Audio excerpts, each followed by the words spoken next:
Part 64. Alien Relic Hunter. Author, Chen San. Chapter 662. The airships can no longer get any closer. If they move forward, they will be shot down by those anti-aircraft lasers. The voice of the frigate captain came from the loudspeaker. Some battleships have tried it before, even the heavy cruiser's shield can't block those lasers, so I can only send you here. Everyone, check your equipment one last time and prepare for airborne landing. The commander of the mobile unit stood up from his seat and shouted to his subordinates. Bursts of clanging sounds of gold and iron echoed in the cabin, and before long, the entire army was ready for battle. The door at the bottom of the cargo hold has also been slowly opened. The cross pickaxe has lowered its suspension height to 160 meters. In addition to the armored vehicles that need to use steel cables to assist in landing, other mechas and armors wearing the soldiers in power armor all jumped out of the hatch and landed steadily on the ground with the help of their own propellers. I wish you all good luck. The frigate captain's voice sounded in the communication channel for the last time, and then the pickaxe quickly rose to an altitude of more than 1,000 meters and joined the array that bombarded the core control tower.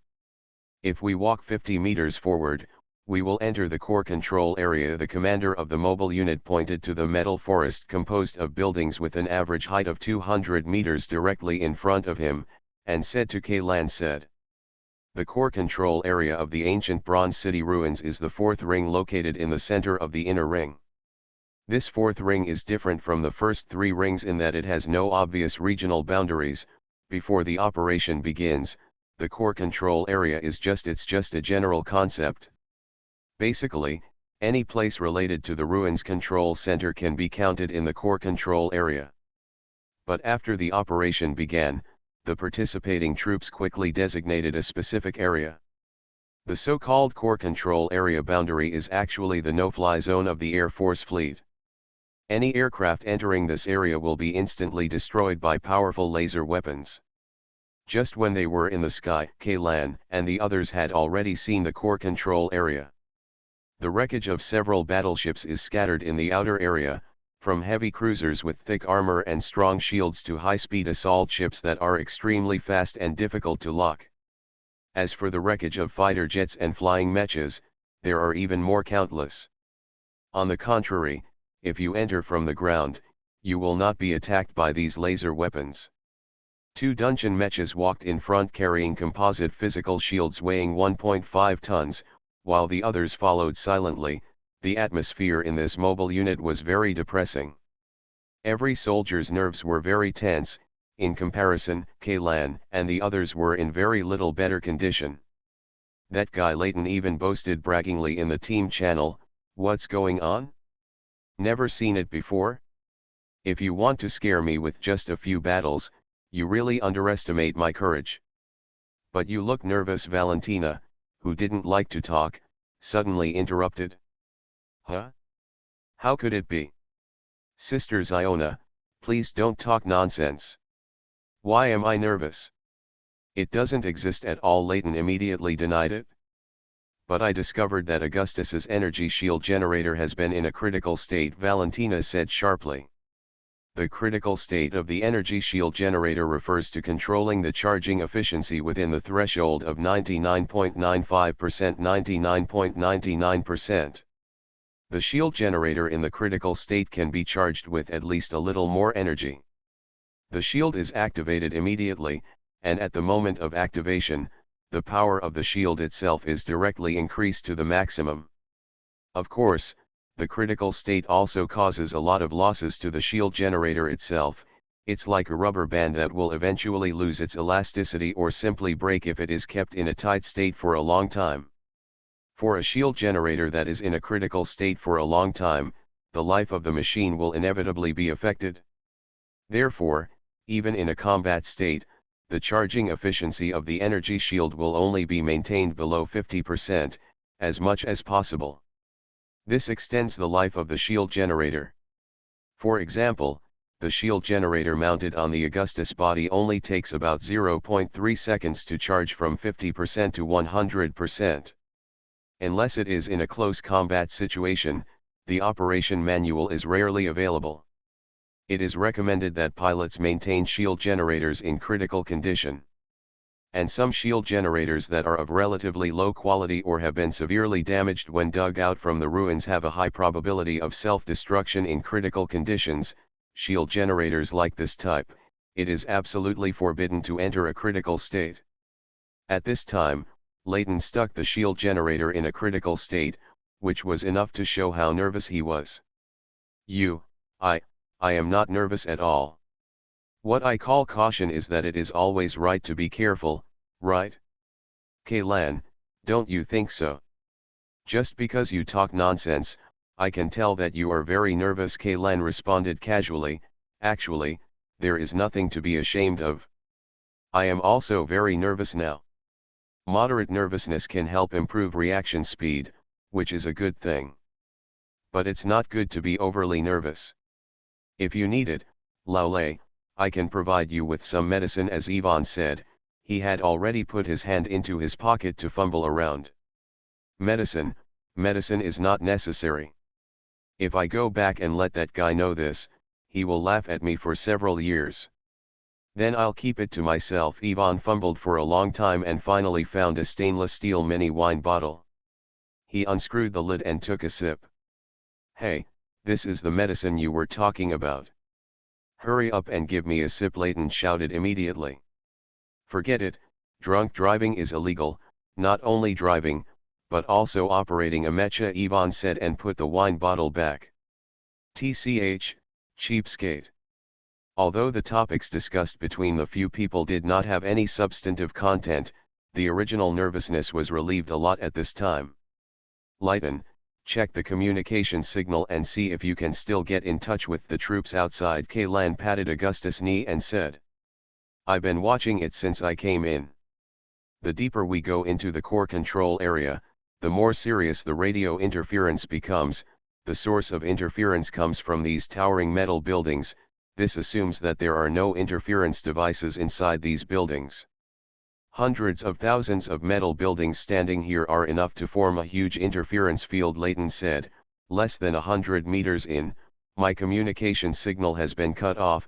I don't know about the Baidu. Is there still a signal? The communication equipment of that thing is much more powerful. It has also been disconnected, Valentina said. Relying on the unique scanning system of the Blasphemer Mecha, she has been monitoring the status of these machines in the team. Your signal is entering the core control area. It broke at 98 meters, and the Taipei Dipper lasted 30 meters longer than you. Tisk, the so-called high power is nothing more than that.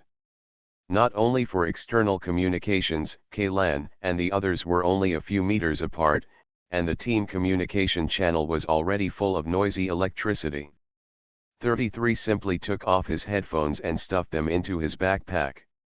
Now they have walked nearly 500 meters inside.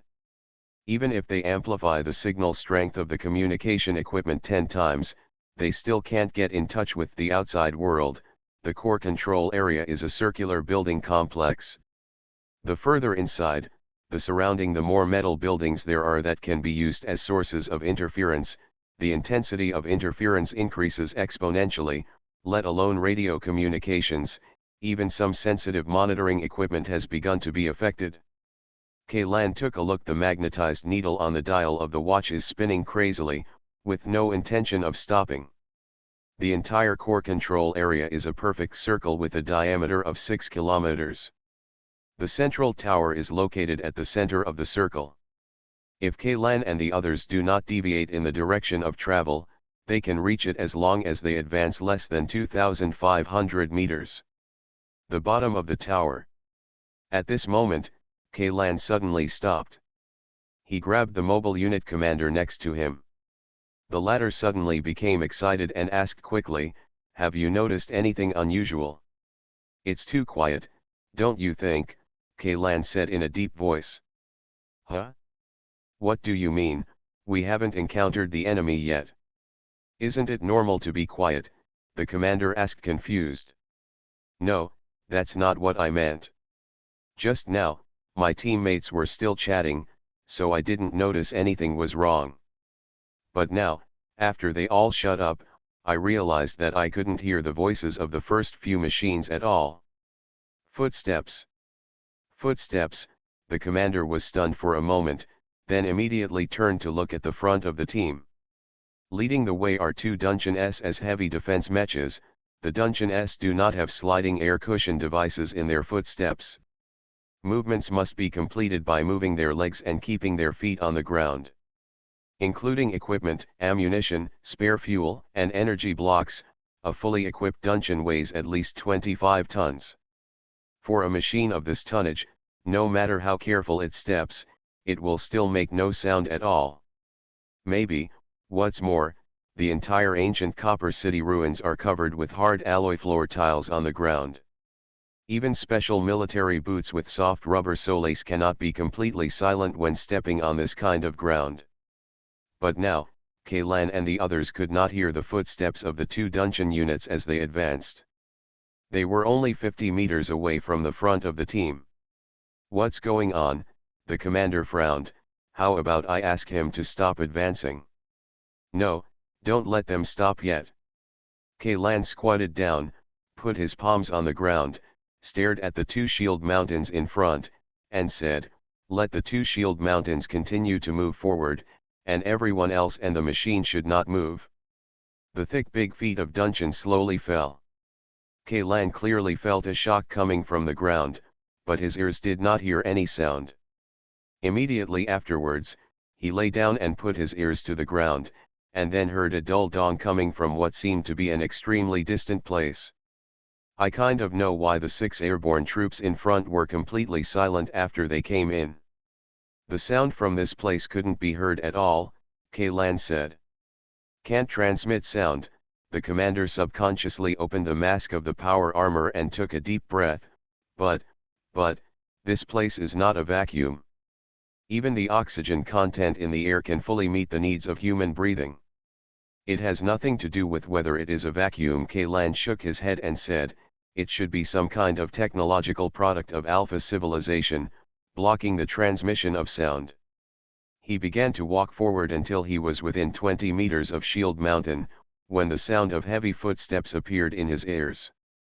He turned around and saw that the commander seemed to be shouting at him, but he could only see the other person's mouth moving, but could not hear the sound coming from his throat at all. It was like a pantomime performance. Kaylan walked back quickly until he was within 20 meters of the commander, when he heard the commander eagerly asking, "How are you? Do you understand what's going on? Let the two shield mountains in front stop first." "Don't go too far," Kaylan said. "The information we have so far shows that the sound can only reach 20 meters away in this place. This kind of barrier, the method is not to gradually weaken, but to have a clear boundary. There is only one step between what can be heard and what cannot be heard. In addition, the solid ground can transmit sound, but the transmitted sound will be distorted. And it's hard to tell distance and direction. The effective distance of radio communication is only about 30 or 40 meters, and the farther you go in, the smaller the distance will become. I guess that when we get to the bottom of the tower, even if we communicate face to face, we won't be able to hear what the other party is saying." "What's wrong?" Kaylan continued, "but the good news is that vision does not seem to be affected, so we can use gestures to communicate with people far away. In addition, wired communication will not be interfered with." "I understand. Now I'll have people connect the vehicle and the body with communication cables." The commander nodded and said, "But to be honest, even though the facts are right in front of me, I still feel a little unreal." "Feel? Watch it." Kaylan didn't explain much, just took off a grenade hanging on the opponent's shoulder, pulled the ring, held it in his hand and counted for a few seconds, then threw it diagonally upward. "Go out." The grenade exploded about 30 meters away from them and almost 10 meters above the ground. The commander, who did not close his mask, only felt a wave of air full of thick gunpowder smoke coming towards his face, but the explosion of the grenade exploded. But it seemed to disappear out of thin air. It's like when watching a 4D movie, the cinema simulates all kinds of environmental effects such as body sensations, smells, smoke, etc., but the audio files, which are second only to the pictures, are missing. Alien Relic Hunter. Author, Chen San. Chapter 664. I just noticed now that the sound of the fleet bombarding the tower has completely disappeared, said the commander of the mobile unit. Although the Air Force fleet's indiscriminate bombing did not cause any damage to the core tower, the continuous huge explosions could be heard even dozens of kilometers away from the ruins of the ancient Bronze City, let alone the core control area located at the center of the explosion. But now, the surroundings around them were so quiet that it seemed to be haunted. This feeling is really uncomfortable, Layton complained. It feels like I'm deaf. Compared to other interferences, I think this is within the acceptable range, Yvonne said calmly. At least, it is better than environments such as abnormal gravity, ultra-high radiation, extreme heat, and cold. Let's move forward. Judging from the current situation, the Air Force fleet should not be able to defeat the core tower from the outside. The so-called hope can only be pinned on our shoulders, 33 said. By the way, I remembered something, Layton suddenly said in a somewhat excited tone. Now that we have figured out what is special about this place, can we think that the groups of people who lost contact before were airborne? It's actually possible that the troops are still alive, but their movements are completely shielded by this strange place. If we continue to go deeper, maybe we can join them. No, I don't think so, the commander of the mobile unit shook his head. According to time, if the previous batches of airborne troops were not completely wiped out, they should have entered the core tower by now. But according to judging from the fleet's observation reports, there has been no change in the core tower during this period, and the frequency and density of anti-aircraft firepower in the core control area have never shown signs of attenuation. Lieutenant General Linda of the General Headquarters thinks so too. At the end, he added another sentence. Although the current status of the 5 airborne troops in front is only out of contact, the General Headquarters in the rear has actually acquiesced that their operation failed. Looking at the machines and armored vehicles connected by arm-thick cables, for some reason, Kaylan always had a sense of seeing the connected iron cables in chibi, but then again, vehicles made of alloy, you shouldn't be afraid of fire attacks, right? Boom.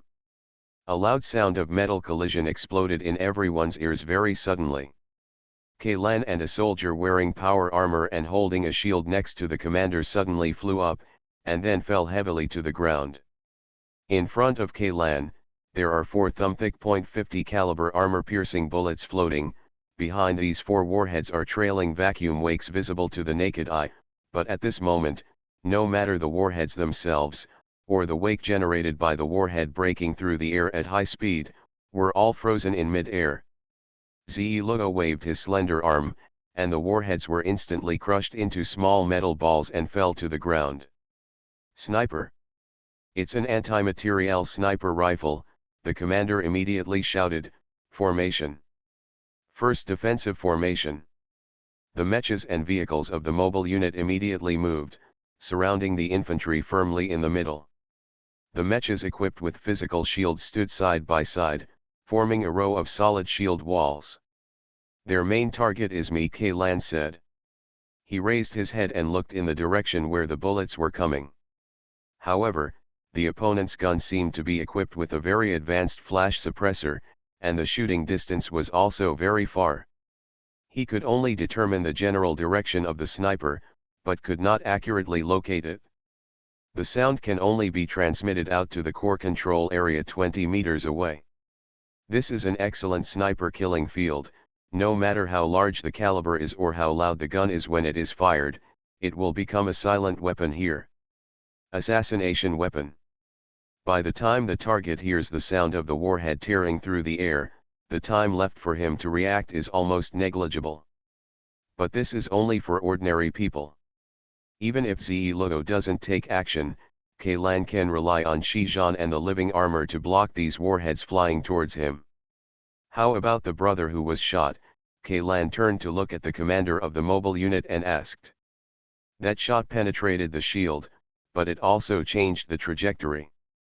It did not hit his armor at a vertical angle and slipped from the side, otherwise, with the penetrating power of this shot. The commander replied, "Road. The first shot was just to break the cover of the shield and create a shooting window for the subsequent shots." Kaylan pointed to the warheads crumpled into balls on the ground. "There is obviously more than one sniper. This doesn't look like the power of a .50 caliber armor-piercing projectile, right?"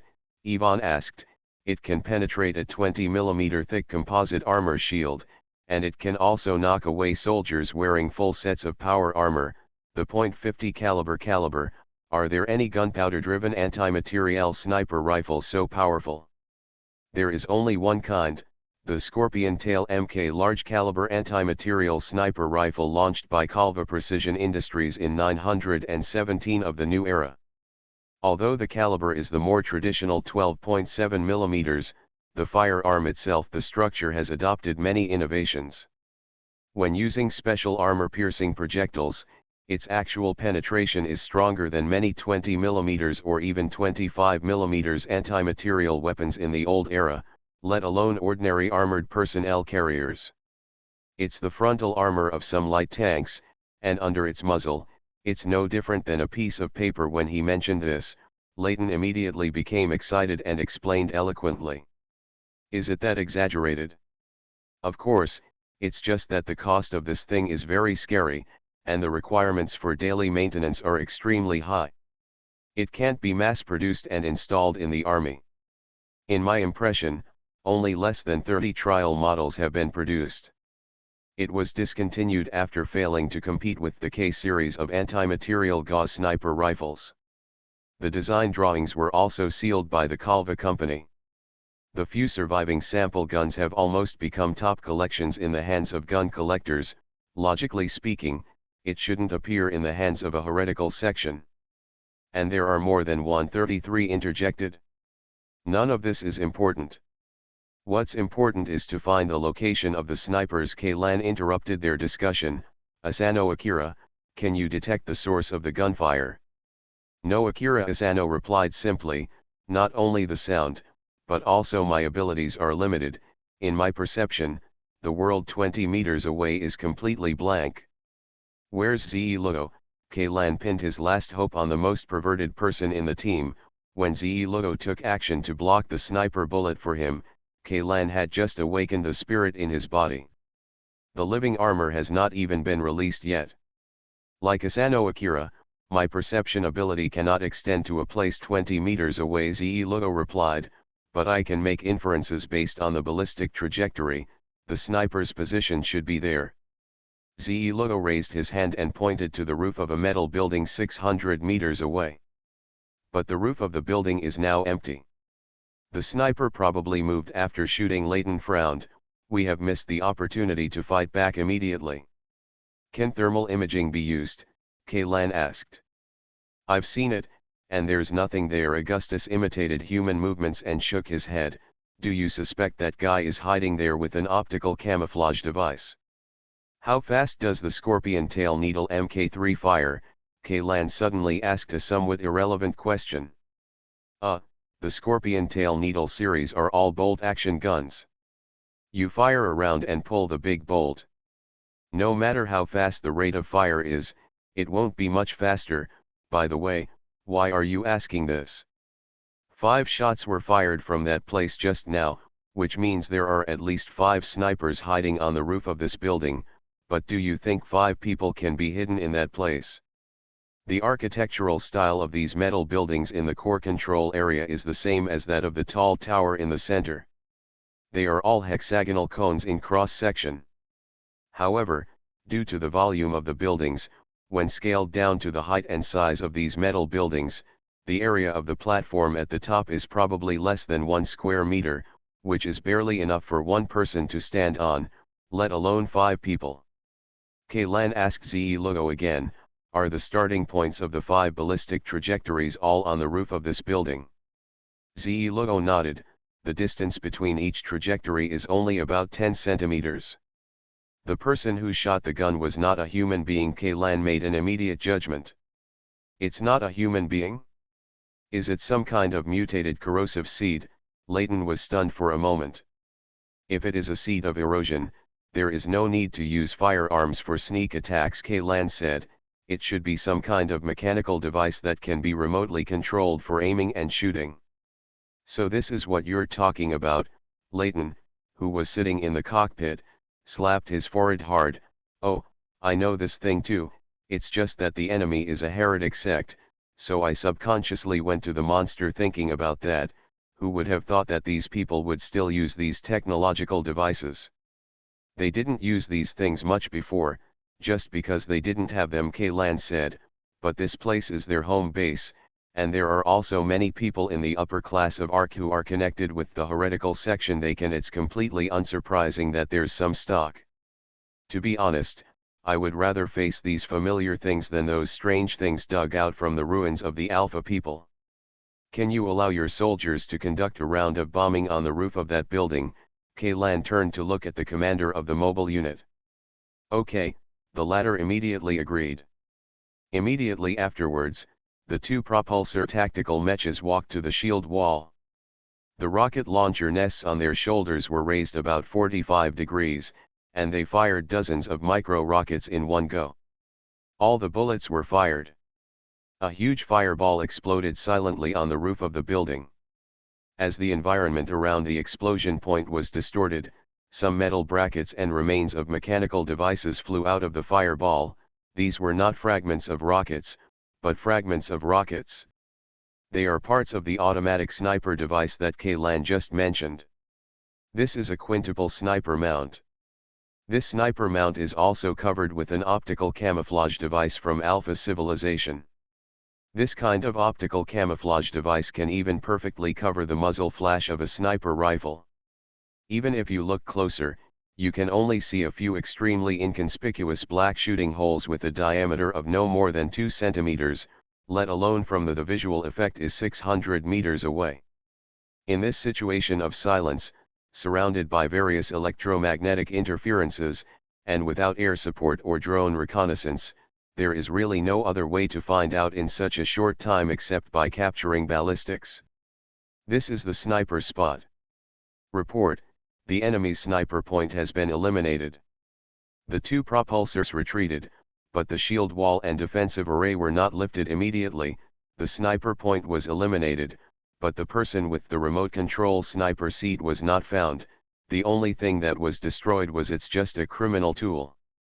As for the real behind-the-scenes mastermind, he is still hiding in a hidden corner. Before the two pushers could completely retreat behind the giant shield raised by Shield Mountain, a laser as thick as an arm instantly penetrated the chest and abdomen of one of the pushers. This was the target of the pusher mecha.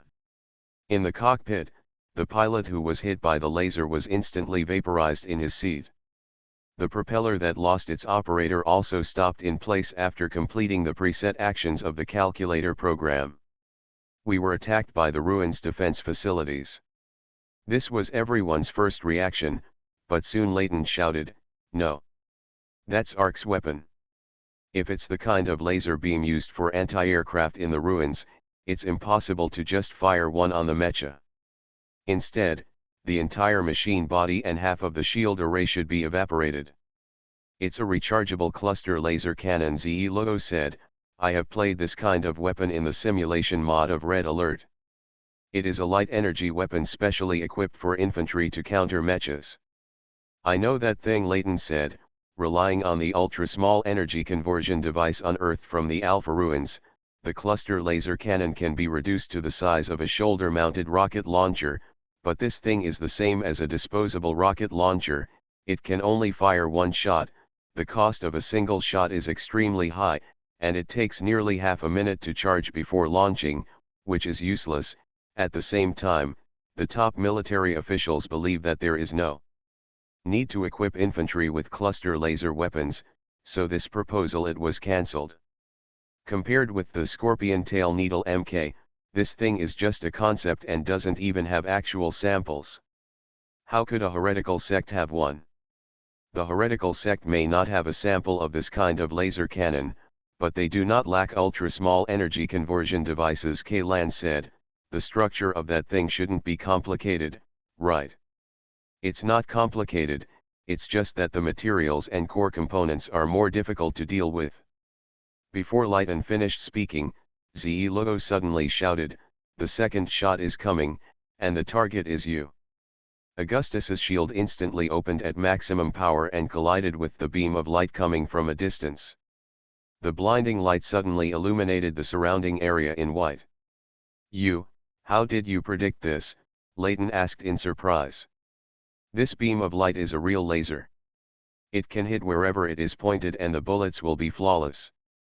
It is definitely not the so-called beam weapon that flies slower than bullets in science fiction movies and can be easily avoided by the protagonist unless the target can move faster than the speed of light." "Intuition," Lugo replied.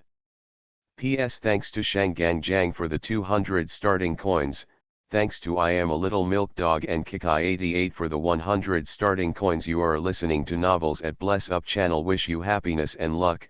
Please subscribe to receive new novels. How do you feel about this novel? Please like and leave a comment." Alien Relic Hunter author, and Chenmi Sen. Chapter 665. "The laser firing position has been locked, sir. Do we want to fight back?" a soldier shouted. The commander of the mobile unit subconsciously looked at Kaylan. More than one unit of the 10th Armored Division had received the news. Under the instruction of the Undead Crew Association, Kaylan seemed to have become the only commander-in-chief in this battle. He is the person with the highest command authority besides Lieutenant General Terrence Linda. Any front-line combat unit that encounters Kaylan must obey his orders. The Undead Crew gave him great autonomy, and he even had the right to choose whether to execute the orders issued by Lieutenant General Linda based on real-time changes on the battlefield. It's not necessary. The two lasers are fired from different places. With the roof area of these buildings, even a miniaturized cluster laser cannon can only fit one in one place. This kind of weapon is disposable. After using it, it is no longer a threat, Kaylan said. With the ability to stop and stop, he captured the laser launch position earlier than these soldiers. Compared with the silent warhead, the dazzling cluster, the path of the laser is too obvious, and it is easier to reveal the shooter's position than tracer bullets and muzzle flashes. These two laser cannons, like the previous sniper rifles, were most likely fired through remote control devices. Even if the roofs of the two buildings were plowed with heavy firepower, it would not be able to hurt the controllers, because the other parties were not there at all. "I will let Lugo be responsible for early warning, and everyone should be ready to activate the shield at any time," Kaylan said. "We will continue to maintain this defensive formation and advance. If the opponent's methods are limited to this, they will not be able to attack us. It poses too much of a threat. Although this small cluster laser cannon can penetrate the cockpit of the pusher, it is because of the loopholes in the design of the pusher. As a light, high-speed mecha for frontal assault, the pusher's own armor is basically piled up. On the front of the machine body, the armor on the sides and rear is relatively weak. The propeller that was killed just now was sniped when it turned around to go behind the shield formation. This angle happened to make the weakest side waist position. After being exposed to the enemy's gun, he was fatally struck by the opponent. It is true that there is a certain amount of luck involved, but the enemy hiding in the dark has an extremely terrifying ability to control timing. This thing needs to be charged for a long time before shooting. At least for us, this is good news." Kaylan suddenly said something that was somewhat unclear, leaving the commander of the mobile unit stunned for nearly half a second. Good news. Judging from the attacks we have encountered so far, these weapons are all made by humans. Well, although the core components of the laser cannon are the creation of the Alpha civilization, at least the weapons themselves are made of human technology," Kaylan said. "Apart from those strange disturbances, the ruins' own defense facilities did not attack us." That seems to be the case." The commander glanced at the battle situation in the sky. Although the fleet outside could not be seen from this angle, the scene of various missiles, rockets, and artillery shells being destroyed by volleys could still be seen. "What I saw, if the firepower used for anti-aircraft fire fell on this airborne team, even if they opened all their shields, they would not be able to escape the end of the group being wiped out. These things have limitations. 33 who followed behind said, they cannot be used to attack ground units entering the core control area. Otherwise, people from the heretical sect will not use those weapons to attack us. In other words, the 6 batches of airborne troops that disappeared earlier, if they have been killed, then there is a high probability that they were killed by people from the heretical sect, not the traps inside the ruins. Kaylan analyzed. These troops parachuted into the core control area are the best of the best. They are well trained and well equipped, and they have enough supplies such as active ammunition and high-level pharmaceuticals. If you want to rely on if the heretical sect's own strength can eat up several such troops, then one can imagine how strong the opponent's fighting power is. Ordinary erosion seeds can only be reduced to cannon fodder in such a battle, and mutants can be regarded as the main combat power. Kaylan added, as for the decisive combat power, there are only SP-type mutants and Black Bishops. Black Bishop, damn, to be honest, I really don't want to fight that kind of monster anymore. Layton couldn't help but complain in the team channel. Don't worry, keep going forward, we will definitely meet the Black Bishop. If the Prophet's true body is in that high tower, there will definitely be many Black Bishops around him, and maybe there will be a dozen of them by then. They're popping up by the dozen, Kaylan said. A dozen Black Bishops? Then aren't we just going to deliver food? Although Layton did not participate in the hijacking incident, he still watched the video of the battle between the Ark fleet and the Black Mummy. Then it's something that even a nuclear bomb can't kill or a plasma cannon can't incinerate. The only adjectives he can think of are pervert and monster. Don't be so pessimistic. The strength of the Black Bishop also has strengths and weaknesses. For example, the Black Bishop I met in the East 9th District only summoned a black skeleton after the sacrifice, and was directly killed by MS Victoria. I can dismantle it with my bare hands. I believe you can do it too. Kaylan tried his best to show a relaxed expression and gave a thumbs up to Augustus' monitor. But, I hope. Under the protection of a tight shield array, Kaylan and the others advanced about 200 meters. In the process, they suffered a total of 4 sniper attacks and 3 laser cannon attacks, but they were all blocked by energy shields or physical shields.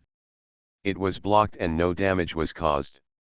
It seems that they realized that long-distance sniping could no longer pose a threat to them. After the last sniper was blocked by the heavy shield of Shield Mountain, members of the heretical sect finally appeared in Ian's sight.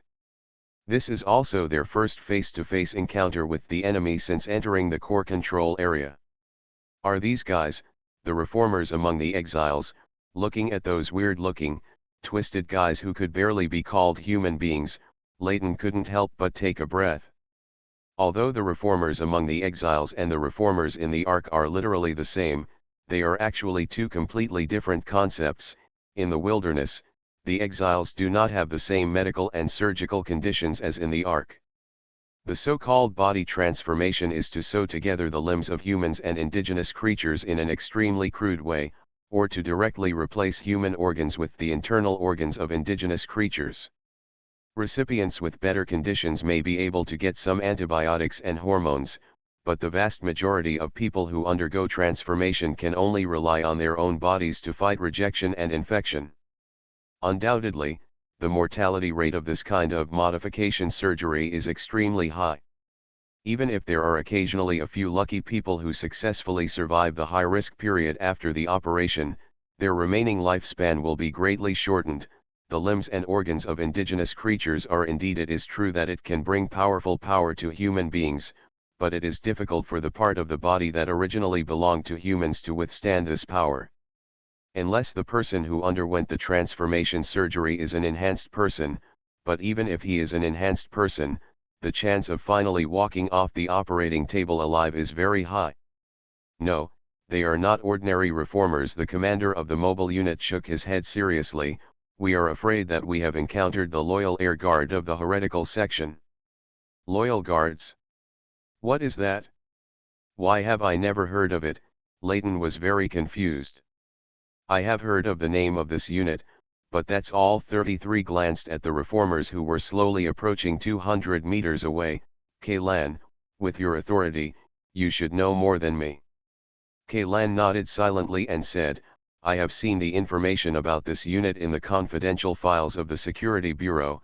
You all know that the exiles reform surgery, which is no different from torture, has a very high failure rate.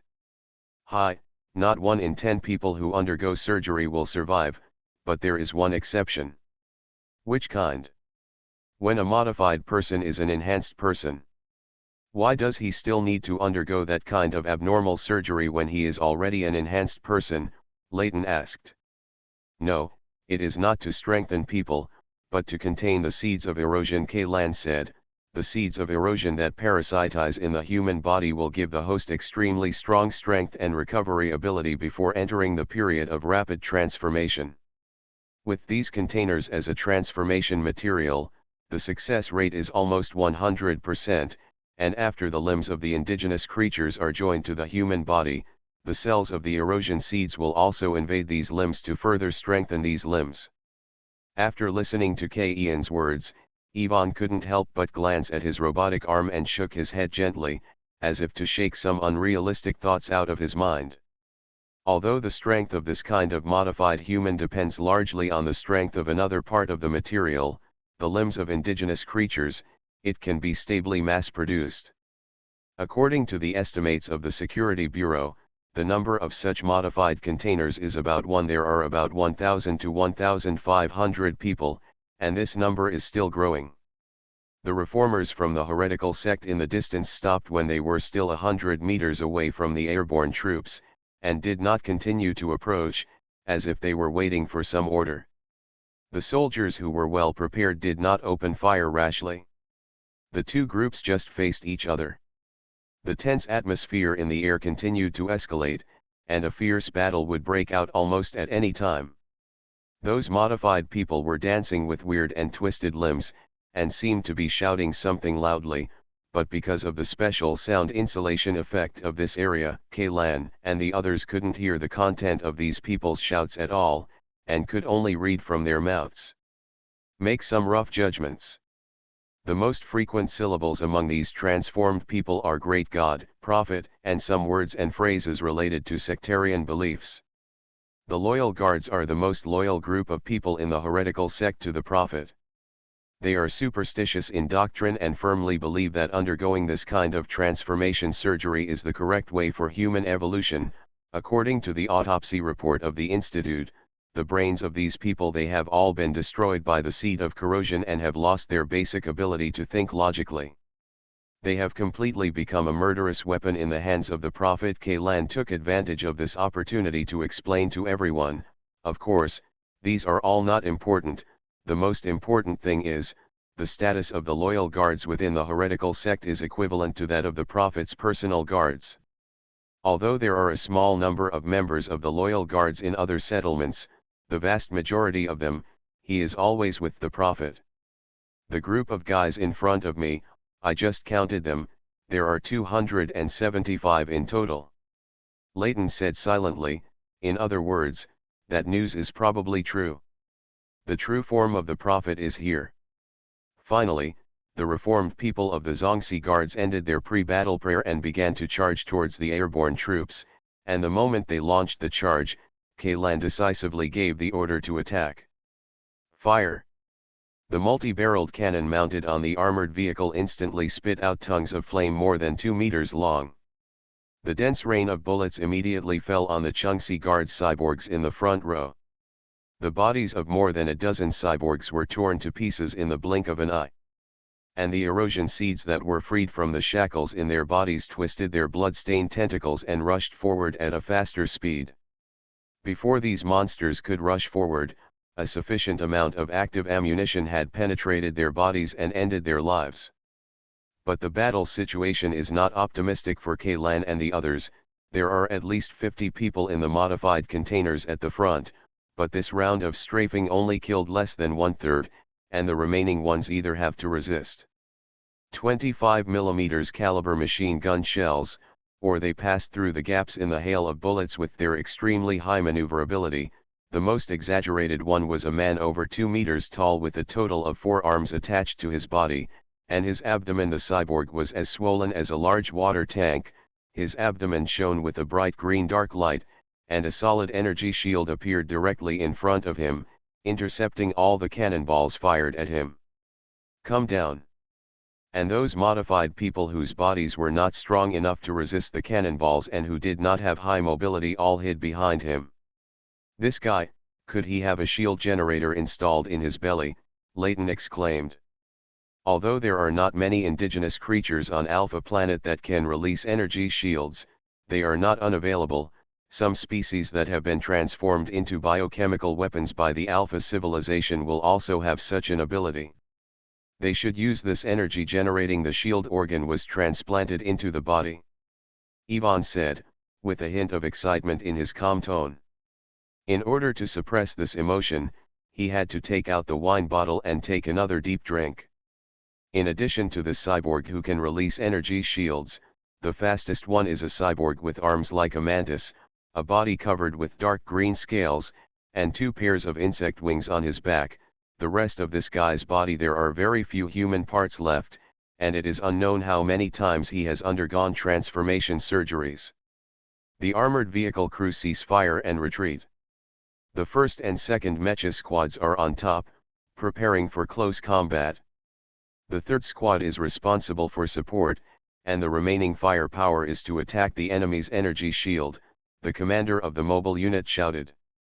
His idea is correct. There is a limit to the energy shield. As long as the firepower is strong enough, the shield can be penetrated or even exploded directly. As long as the big belly can be solved, most of the modified people can be eliminated. On the way to charge. P.S. Thanks to Pippi Seen for the 500 starting coins. Thank you Tai Yuju and book friend 2021219115350869 for the 100 starting coins. Alien Relic Hunter author, and Chen-Mi-san. Chapter 666.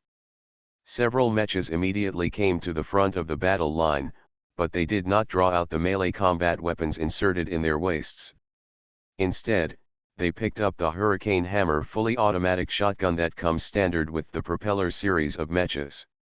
Aiming his gun at the Zerg-type cyborg that was approaching rapidly. In the command terminology of the Field Corps, close combat has never equaled hand-to-hand combat.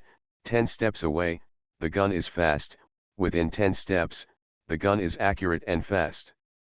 Although the Zerg-type cyborg moves very fast, the close-range bursts of shotguns will weave a web of barrages with no blind spots, completely covering all the space it has for dodge and maneuver. However, the actual situation was not what everyone expected. Just when these propellers picked up the Hurricane Hammer, many scales on the body of the Zerg-type cyborg suddenly turned up, revealing the hidden. There are special glands under the scales, and in the next moment, a large amount of transparent liquid spurts out from these glands. Just like spiders spitting out silk, these transparent liquids quickly turn white and solidify after contacting the air, forming rapid streams of silk threads. The pilots driving the propeller mecha have not even reacted. A machine body in the center has been stuck by these threads. Immediately afterwards, the iron can, which weighed more than 10 tons, was pulled by the opponent with these silk threads that were no thicker than a hair, so that it lost its balance and fell heavily to the ground. Fire! Shoot! Several other propellers immediately pulled the triggers. Although this distance is still unable to exert the full power of the Hurricane Hammer, what is affected is only the density of the shotguns, and the power of a single projectile will not be weakened too much. More than enough to deal with unarmored targets. But what the pilots and soldiers never expected was that the threads shot out of the glands quickly retracted in less than half a second, dragging the propeller that fell to the ground to the other side.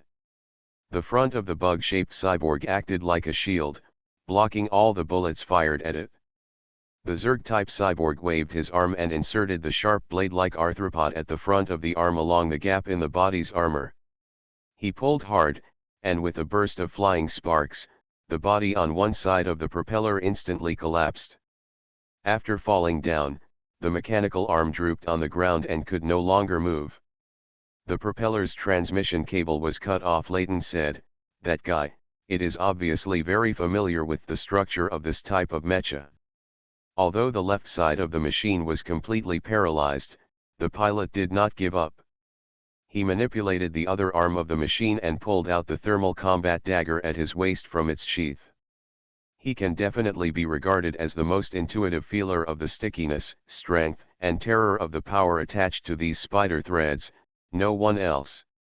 The moment the spider silk attached to the machine, the muscle memory accumulated through years of training and fighting had already made him subconsciously prepare to wrestle with the opponent, but the entire machine was still overwhelmed by the overwhelming force. Drag him to the ground and drag him over. He knows very well that relying on the power of the body itself cannot break free from these constraints, not to mention that now his body is half paralyzed. Instead of struggling to do some useless work, it is better to take advantage of this opportunity to get close to the other person and give it to the other person. A fatal blow. The blade of the thermal energy fighting dagger lit up with an orange-yellow dark light. This light seemed dim, but the actual temperature of the blade could be as high as over 2000 degrees Celsius. It is no exaggeration to describe it as cutting iron like clay.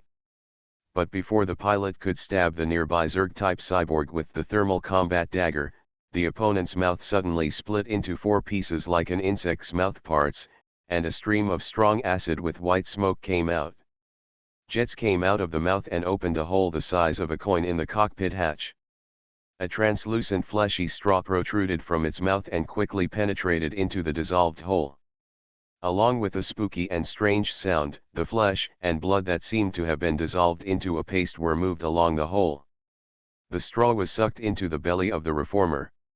Although the distance was more than 20 meters, the cable connected to the machine body transmitted the screams in the cockpit back to the public channel. Just listen with your ears, you can imagine what a terrifying sight appeared in the cockpit. This can't be considered as transforming humans, right? Layton swallowed with some difficulty, and his bionic throat twitched involuntarily. This is already closer to the definition of a monster than those indigenous creatures, right? There is no doubt that this thing is a monster, Yvonne said. The remaining human parts of it are probably less than 15%. Doctor, how did you see this 15%? Layton couldn't help but ask. It's a simple addition and subtraction. At least the circulatory system and digestive system of this thing have been replaced. Coupled with the fact that it is much stronger than the ordinary erosion seed container, I have reason to believe that its bones and muscles it's not original either. Calculating it this way, the relatively complete human organ probably only has one brain left. Counting some miscellaneous things, 15% should be a relatively conservative number. If I have the chance, I really want to dissect its body. Yvonne paused and added. Open shields. All front row units open shields. Under the command of the commander, the remaining machines directly turned on the energy shield. Although the spider silk was difficult to wrap around, the high temperature of the energy shield could still burn it. The propeller that was towed away just now, it was also unlucky. At first, the pilot failed to activate the shield due to the imbalance of the machine. After the pilot reacted, the connection route of the left arm carrying the energy shield was completely cut off by the opponent, so that he could not turn on the shield until his death. Open the shield. But when several robots put up energy shields and prepared to move forward, the Zerg-type cyborg actually rushed towards them with the half-paralyzed propeller. Zerg-like indigenous creatures have always been known for their strange powers that are completely out of proportion to their own size. If I were to use one word to describe this modified person, it would be perfect. Yvonne murmured Road. As he spoke, the Zerg-type modified man had already crashed into the energy shield with his body. The surface of the propeller mecha was instantly burned red, and the reactive armor on the shoulders and outside of the arms exploded, but that's all. No matter how powerful the energy shield was, it was impossible to ablate a mecha weighing more than 10 tons in such a short period of time. Caught off guard, the propeller selected as the target directly collided with his former comrade in arms. He was filled with enthusiasm, and taking advantage of this opportunity, the Zerg-type cyborg who passed through the shield instantly went around behind the target, inserted the sharp blade into the gap in the armor, and repeated a wave of previous operations. What Layton said was absolutely correct. This Zerg-type cyborg was extremely familiar with the machines deployed by the field corps. In an instant, another machine lost its ability to move and fell to its knees. Dozens of spider silks shot out and wrapped around the two machines. The body of the Zerg cyborg suddenly leaned back, and the two heavy machines were swung up like meteor hammers and smashed towards them. A motorcade in the distance. "Be careful," the commander of the mobile unit roared at the top of his lungs. Due to the paralysis of the second propeller, a hole was torn open in the originally complete defense line. Before the two shield mountains could fill the gap, the other party had already used its scrapped mecha as a throwing weapon and smashed it over. With the protective capabilities of these light armored vehicles, if they are hit by these two machines, there is absolutely no chance that the crew members in the vehicles will survive. If the ammunition on the machines, vehicles, and reactors are exploded, the losses may be further expanded. He seemed to have seen the armored vehicle being smashed and the explosion of fire rising into the sky, and he even subconsciously raised his arm to protect himself. But the expected loud noise never came. He was stunned for a moment. The distance between the convoy and himself was not more than 20 meters, so he shouldn't be able to hear any sounds, right? With such doubts, he put down his arm and looked up into the air. He saw that the two thruster mechas that had been smashed down were frozen in mid-air. Not only the body was frozen, but also the first one. The burning flames on the propeller and the rising black mist were also frozen. The commander couldn't help but open his eyes wide. Although he had seen a lot of bizarre and strange things in his battles with indigenous creatures and heretical sects, this was the first time he had seen this scene. It was as if the flowing time had stopped on these two machines. "You go deal with the other reformers, leave this guy to us." Kaylan left these words in his ear, and he and Asano Akira rushed out. One of the former's arms was quickly covered by a scarlet living armor. The latter was holding the handle of the sword tightly and holding the scabbard under his arm. Seeing someone rushing towards him, the Zerg-type cyborg turned around and sprayed a large amount of spider silk towards the two of them. This time, the amount of spider silk was much greater than in the previous two attempts, and almost instantly, it was woven into a large web, covering Kaylan and the two of them overwhelmingly. Obviously, this reformer felt a fatal threat from Kaylan and Asano Akira. "Asano Akira, come here." "Good." As soon as Asano Akira spoke, he jumped up from the ground, twisted his body nearly 180 degrees in the air, and faced the spider web covering directly above him, his sword suddenly unsheathed. Countless gray sword lights flashed in mid-air, and the large net that was tough enough to capture the mecha was cut into pieces in the blink of an eye. Without the obstruction of the spider web, Kaylan pounced directly on the Zerg-type modified human. The bloody claws on his hands suddenly grew to more than half a meter in length, heading straight for the opponent's neck that was not covered by scales. Just when Ian's claws were about to grab the opponent's neck, the glands on the opponent's back suddenly shot out several strands of spider silk, which stuck to the ground in the distance, pulling its body back quickly. This kind of displacement method reminds Kaylan of an old movie called Spademon.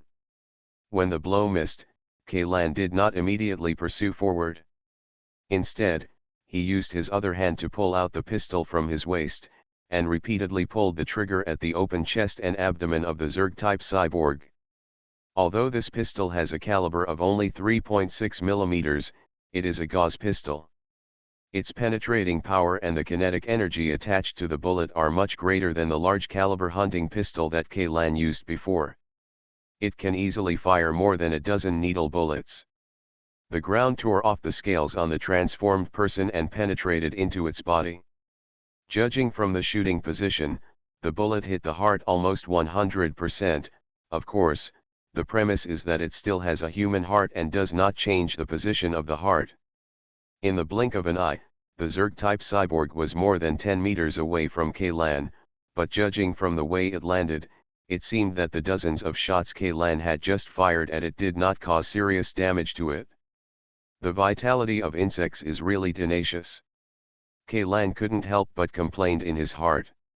Many Earth species of bugs can survive for several hours if their heads are cut off, and even grow another head, not to mention the indigenous bugs on Alpha Planet.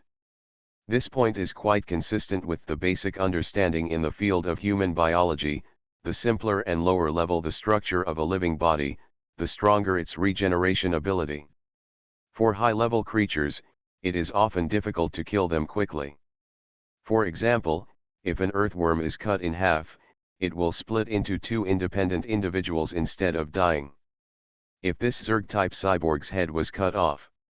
This thought just flashed through Ian's mind, and he saw a ghostly figure wrapped in a grey sword light, approaching the reformer's side in an instant, and Kaylan hadn't even caught it yet. The moment Asano Akira drew out his sword and retracted it, the Zerg-type cyborg's head had already detached itself from its neck and flown into the air. Asano Akira seems to have become a lot stronger. Kaylan thought to himself. Without the time stop, it was difficult for him to clearly see Asano Akira's moves. Assuming that Asano Akira's attack moves were filmed with an ultra-high sensitivity camera, if you want to capture the moment when he draws the sword, you may need to subdivide a 1-second clip into hundreds of frames. Akira Asano did not stop there. After beheading the enemy, the grey sword light drew a huge cross. This cross was deeply engraved into the body of the Zerg-type cyborg. The next second, the body, which had few human features, had broken into 4 large pieces and fell to the ground. What a fast sword, Layton said in a daze. I recorded the clip of the battle just now, but even in slow playback, I didn't see Asano Akira's action of drawing the sword. It's normal. I didn't see it clearly either, Kaylan said. Let's not talk about it for now. There are still a lot of enemies to deal with. He turned to look at the battlefield on the other side, and saw that the mobile troops continued to pour firepower on the shield of the cyborg, but after a long time of blasting, the strength of the shield did not show any signs of weakening. Alien Relic Hunter. Author, Chenmi-san. Chapter 668. Delaying like this is not the way to go, Kaylan immediately ordered. Valentina, you and Layton go around to the enemy's right side, and Asano Akira and I go around to their left side, and cooperate with the mobile troops to carry out a 3-way flanking attack. Give priority to killing the guy who can use the energy shield. Ziluo, 33, Ivan, you 3 stay where you are and be ready for emergencies at any time. The energy shield released by the opponent is not fully covering, it can only block the firepower in one general direction, and there is no way to resist the attacks from the side and rear, and Ian's style of play is not suitable for shooting. There is a very familiar name among gamers: pull the gun line. The distance between the Zongxi guards and them was only 100 meters. With the speed of Kaylan and the others, they had already rushed to the side of this group of modified people in almost the blink of an eye. The first to attack was the plasma-charged cannon of the blasphemer Mecha. A ball of plasma was spit out from the muzzle. It didn't seem to fly very fast, but it exploded among the crowd of Zongxi guards in the blink of an eye. The dozen or so modified humans in the core area of the explosion were instantly vaporized, leaving no trace at all. Those cyborgs a little further away from the explosion site could barely leave behind a charred remains, or some transplanted parts with stronger heat resistance. With one shot, almost half of the modified humans were wiped out. Although the visual effects looked extraordinary, Kaylan didn't relax at all in his heart. First of all, the primary target of the plasma-charged cannon, the cyborg who could release the energy shield, was not killed. When the plasma shot into the crowd, it instantly retracted the open energy shield and turned it into an extremely thick cocoon-like shield, completely covering its body in it. Although he was also in the core area of the plasma explosion, the raging energy storm and millions of degrees of high temperature failed to break through its protective shield in the first place. Instead, The subsequent shockwave caused it to escape from the explosion. The core area was pushed out. Secondly, although this plasma cannon killed more than 100 modified people, Kaylan could tell at a glance that those killed were the weaker ones. In the core area of the explosion, there were at least 20 modified people rushing to the electric power. Escaped before the slurry exploded. Whether it was reaction ability, mobility, or physical strength of the body, these surviving modified humans were completely on two levels compared to their colleagues who were killed instantly. If we want to make an intuitive comparison, it is equivalent to the gap between Kaylan, an ordinary person except for special abilities, and a combat ace pilot like Valentina in the field of mecha control. Although the number of the killed cyborgs accounted for half of the loyal guards, their actual combat strength may only account for 1/5, or even less. Valentina, how much time does it take before the next plasma cannon cools down? Kaylan immediately asked in the team channel. About 300 seconds. 300 seconds. Kaylan was slightly startled. In his memory, the cooldown time of the Blasphemer Mecha plasma-charged cannon he opened was almost 50 seconds, while the cooldown time of the one given to Valentina has expanded to 6 times its original size. It is not known whether it is due to the wear and tear of the barrel itself or some other reason. But no matter what the reason was, they couldn't count on the second plasma cannon for the time being. 5 minutes was enough for them to go back and forth in the formation of the Chungji guards several times. Leighton is responsible for the fire cover, and the others are ready for hand-to-hand combat. After Kaylan finished speaking, the bloody giant claw in his hand turned into a heavy blunt sword without an edge. His primary target to kill was still that man. A cybernetic who can release energy shields. Faced with energy shields, which mainly rely on ablation to resist physical attacks, the attack effect of heavy and thick blunt weapons is much better than that of thin and light blades. Except for Augustus, the other three rushed directly into the formation of the loyal air guards. Kaylan swung the blunt sword in his hand and smashed it, sending several modified people flying away who were trying to pounce on them. However, when he turned his head and looked, behind Asano Akira, corpses were already densely covered on the ground. All the cyborgs rushing towards him were like tofu hitting the blade.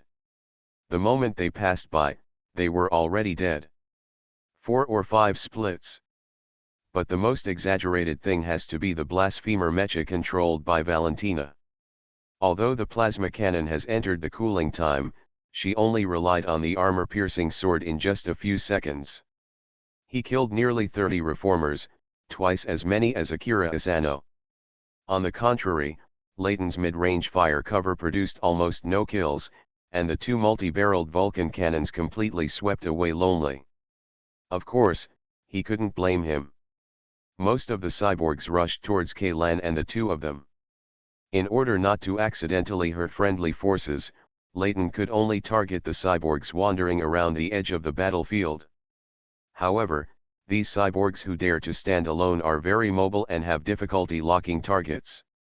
Even if they are occasionally injured, the recovery ability of these cyborgs harboring the seeds of erosion will hardly have any impact on them. Leighton, don't worry about us. Concentrate your firepower and suppress the reformer who can release energy shields. Kaylan quickly discovered this and said in the communication channel. Okay, Leighton responded somewhat dully, turned his head and pointed the muzzle at the cocoon-shaped energy shield, and poured out his full depression onto the warhead.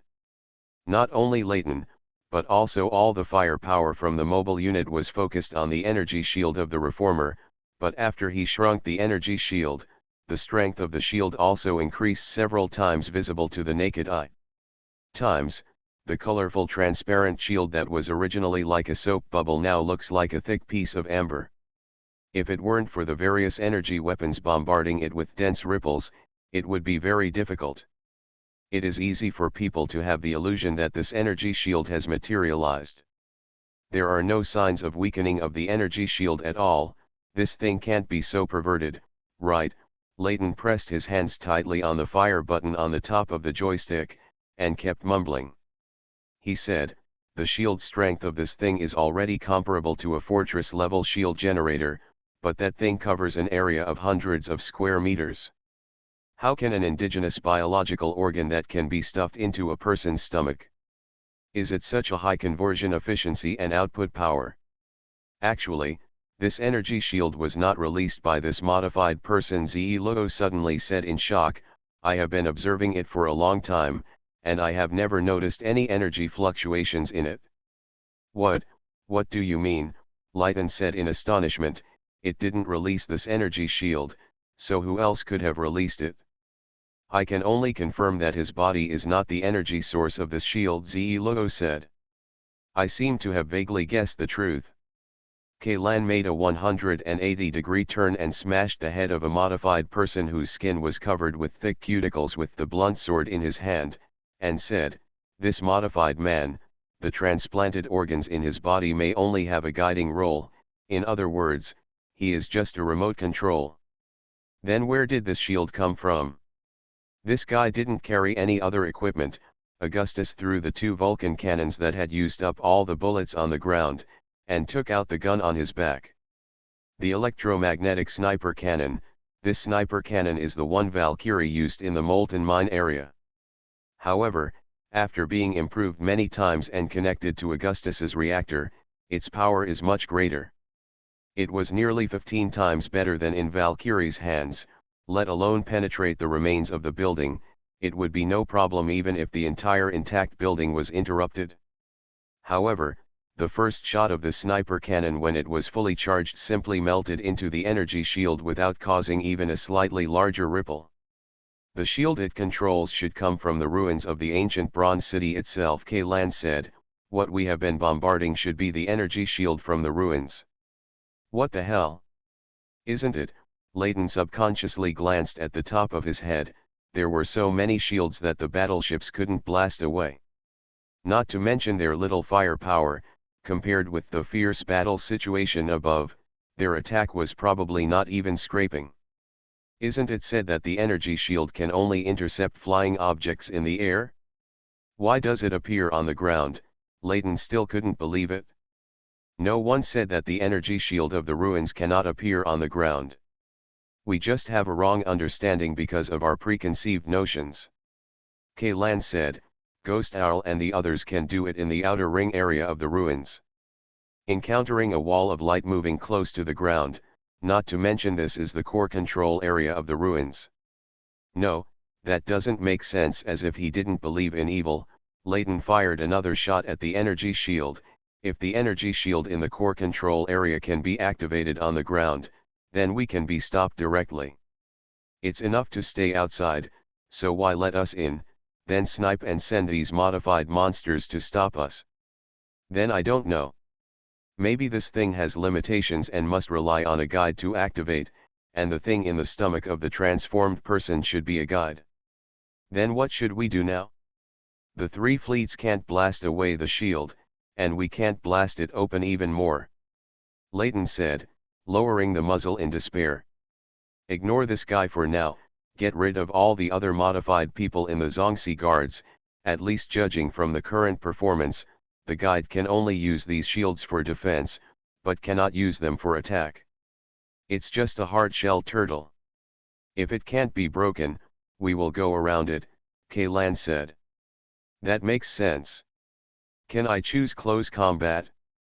Seeing how long you've been killing me, I'm already feeling itchy, Leighton said. Have you run out of ammunition? There are still 14 rounds left in the electromagnetic sniper cannon, but the penetrating power of this thing is too strong, and you guys move so fast, I'm worried about accidental damage. Are you okay with melee combat? Hey, Kaylan, do you look down on me? After all, I have recently obtained the M9 level license, and I am just a hair away from being an ace, Leighton shouted. Is there only a thin line between M9 and ace pilots?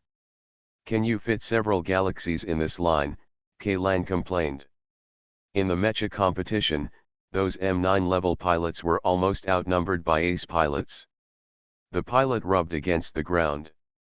Not to mention a combat ace like Valentina, even an ace pilot from a competitive club had an insurmountable gap between him and an M9 level pilot. I just don't have time to take the promotion assessment dash. Okay, pay attention to safety. However, Kaylan finally agreed to Layton's request. With Augustus's performance and armor strength, even if he stood still, those modified people might not be able to hurt those sitting there. Layton in the cockpit. Okay, after receiving the approval, Layton immediately swallowed up a lot of complaints that followed. He grabbed the 2 fighting daggers that popped out from the hidden grooves of the armor and went straight into the battle group. The Zerg-type cyborg seems to be the most powerful one among the loyal air guards. Although there are many troublesome guys among the remaining cyborgs, the 2 of them, Akira Asano and the blasphemer Mecha, in front of the unreasonable bullies, they were killed before they could even show their strength. When they were beaten behind, Kaylan and Layton could only pick up the small fish and shrimps that slipped through the net. Most of the reformers died in the hands of Akira Asano and Valentina. OK, Layton pulled out the fighting dagger from the chest of a crustacean cyborg, and then used the close-range anti-machine gun mounted on Augustus's shoulder to refill a few rounds of active ammunition at close range, eliminating the erosion in the opponent's body. Only the last one is left. As he said, at this moment, the only modified person on the battlefield is the big belly wrapped in a cocoon-shaped energy shield. The battle lasted for 25 minutes. Kaylan said to the commander of the mobile unit, "We should not waste any more time on this guy. My suggestion is to ignore it and go directly to the court tower." "Well," the commander nodded, "then do you need to leave a few people down to watch it?" "It's not necessary. This guy hasn't shown any attack methods from the beginning of the battle to now. In the absence of other modified people, he doesn't pose a threat to us. If you leave people here, they will be easily attacked by other enemies." "Attack," Kaylan said. "It is better to concentrate on breaking through the court tower, which is the key point of the entire battle." "Understood." After wiping out the loyal guards, the airborne team no longer encountered any obstacles and reached the base of the court tower very smoothly. Like the tower body, the base is also a hexagonal column, with each side about 50 meters long. In the center of each side, there is a door 15 meters high and 10 meters wide. These 6 doors are all open, but you can't see anything when you look in from the outside. Even if the searchlight light shines in, you will be completely swallowed by darkness in an instant. "We want to go in," Layton said first. "I always feel that it's not a good place inside." "I feel the same way," 33 continued.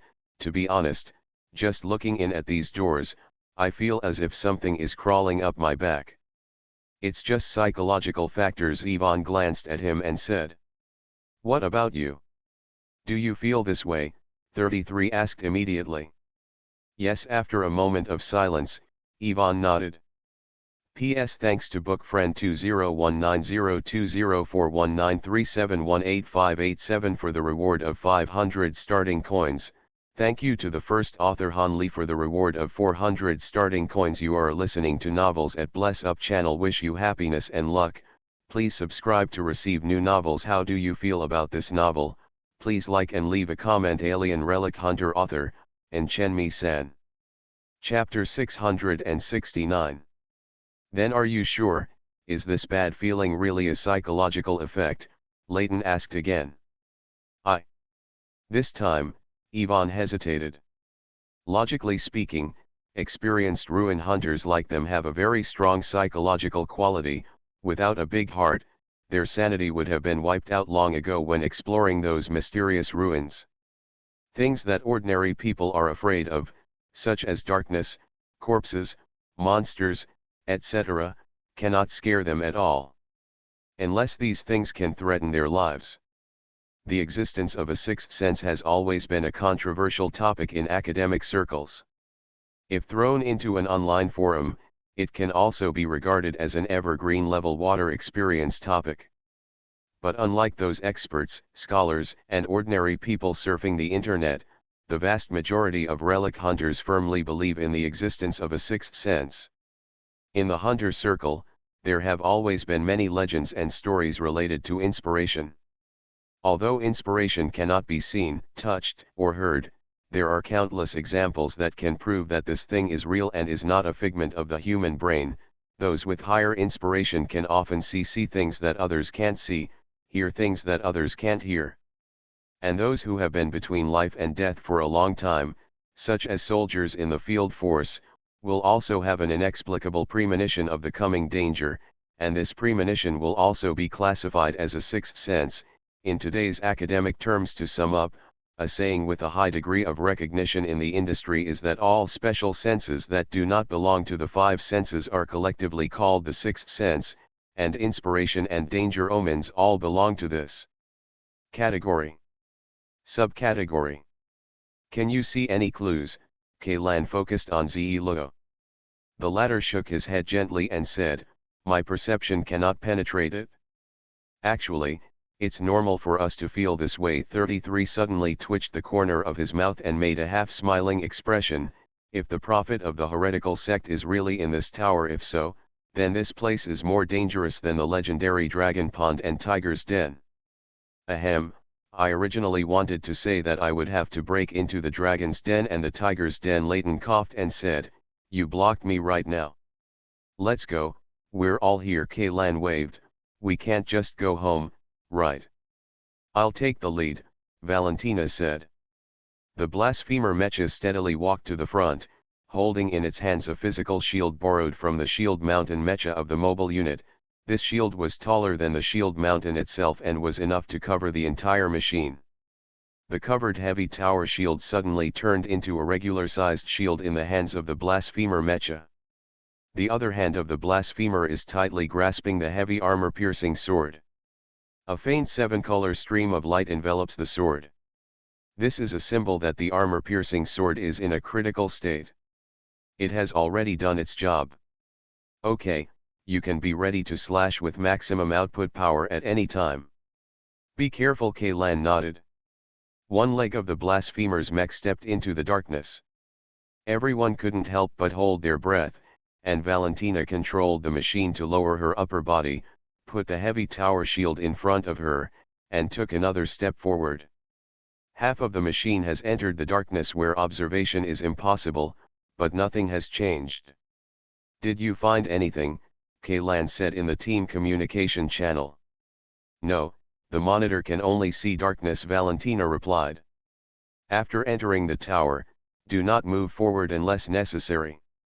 Stay where you are and wait for friendly forces to meet up, Kaylan instructed. Learn. The communication device used by Kaylan and the others was not the wired cable used by the mobile unit, but a short-distance laser communication device. When the blasphemer mecha was completely submerged in the darkness, the communication channel symbolized Valentina. The signal suddenly disappeared. The darkness behind the door was so thick that not even lasers could penetrate it. An indescribable feeling suddenly arose in Ian's heart. He immediately shouted to a pilot operating a propeller mecha, come to the door, put your hand in, and see if you can touch the one you entered earlier, that machine.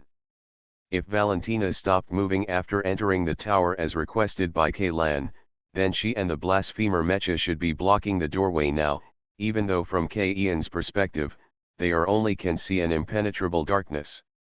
As you command. The named propeller quickly walked to the tower door and slowly extended a mechanical arm inside.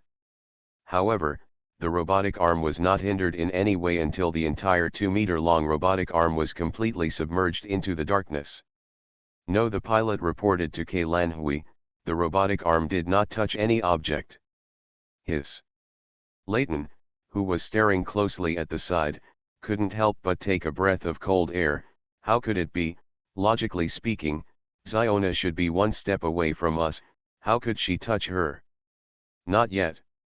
You, go in and find someone, Kaylan ordered.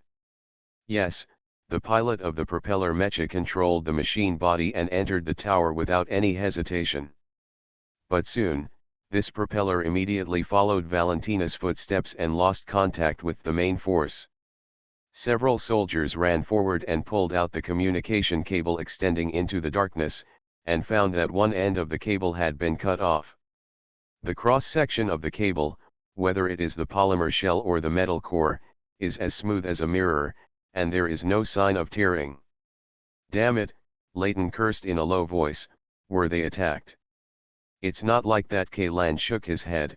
"With the performance of the blasphemer's body, even if it is ambushed, it will not be unable to retreat even a step." "Then why did the two machines disappear after entering? And the cut cable?"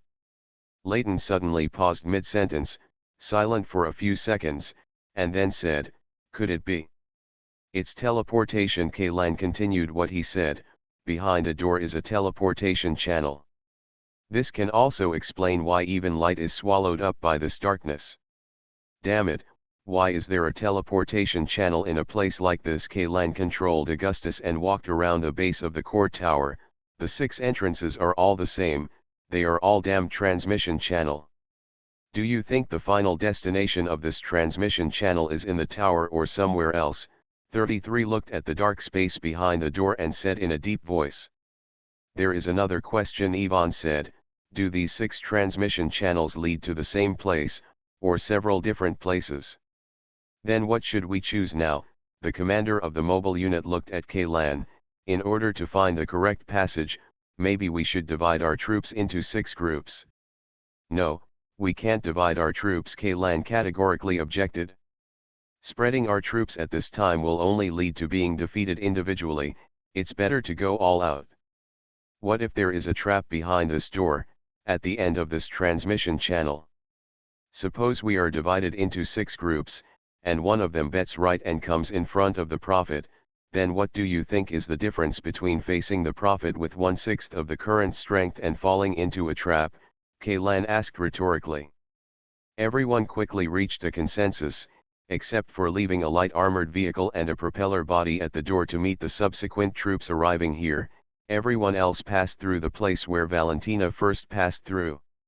Door and enter the tower. As the actual commander of the entire team, Kaylan got into the boundless darkness with Augustus of Layton after the 2 armored vehicles that were the pioneers drove into the tower. The moment he stepped into the tower door, Ian's right hand was tightly grasped on a pull ring on Augustus' back. According to the rules of the teleportation device on Yagunactor, as long as the teleported object is directly, if there is direct contact, it will be recognized by the transmission channel as the same teleportation object. For example, assuming 2 people hold hands and enter the transmission channel, then during the entire transmission process, the 2 people can feel each other's consciousness. They are in the same space, but if there is no physical contact between the 2 people, even if they enter the transmission channel at the same time, it is difficult to feel the presence of the other person. Even before entering the channel, there is only one separation between the 2 people. Less than a centimeter away. This judgment basis is not rigorous and is full of loopholes and unreasonable points from a scientific perspective. However, in practical applications, there has been no deviation. But this time, when Kaylan was completely plunged into darkness and all the senses in his body disappeared and recovered again, he could no longer feel what he was holding in his hands. He had passed through the transmission channel, but around him Augustus and Layton had disappeared. Sure enough, the mechanism of this teleportation channel is different from the teleportation device on Yagunactor. Such a thought flashed through Ian's head. On Yagunactor, some people also try to connect the teleportation objects with cables or other ropes to things outside the transmission channel. Generally speaking, if the things connected to the ropes are relatively close to the transmission channel and if the mass is lighter, it will be pulled directly into the transmission channel, but if the thing is far away from the transmission channel or simply fixed on the ground, the rope connecting the 2 will break, and something similar to ablation will appear at the fracture. General traces. But the cables on the propeller mecha seem to have been cut by some kind of sharp weapon. This means that there must be some differences in the transmission mechanism or rules between the 2 transmission channels. But what he couldn't understand was that the gauze pistol held tightly in his other hand had not disappeared. Could it be that only living objects will be counted in the judgment? That's not right. Augustus is not a living being. Only Leighton sitting in the cockpit is considered a living creature. So how can this transmission channel distinguish between machines and machines? What about the armor and the pilot in the mecha? While Kaylan was thinking about these things, the space in front of him gradually brightened up, although it was incomparable to the brightness outside the tower. At least it was no longer the darkness where he could not see his fingers. Is this really the inside of the tower? Kaylan looked around and couldn't help but have this question in his heart. This is a dim space, with boundless chaos above and around ahead, and a shallow pool of water underfoot. The height of the water is only less than the top of the feet, extending into the distance, covering Kaylan all ground as far as the eye can see. There was dim light in this space, but he could not find the source of the light. These lights seemed to leak out from the gaps in the dark space, blending into the chaos. Although Kaylan couldn't see the edge of this space, one thing that was certain was that the area of this space was definitely larger than the base of the core tower. Could it be that he was teleported somewhere outside the tower? No. If some kind of space technology is used, it is theoretically possible to fold such a world into a smaller space inside the tower.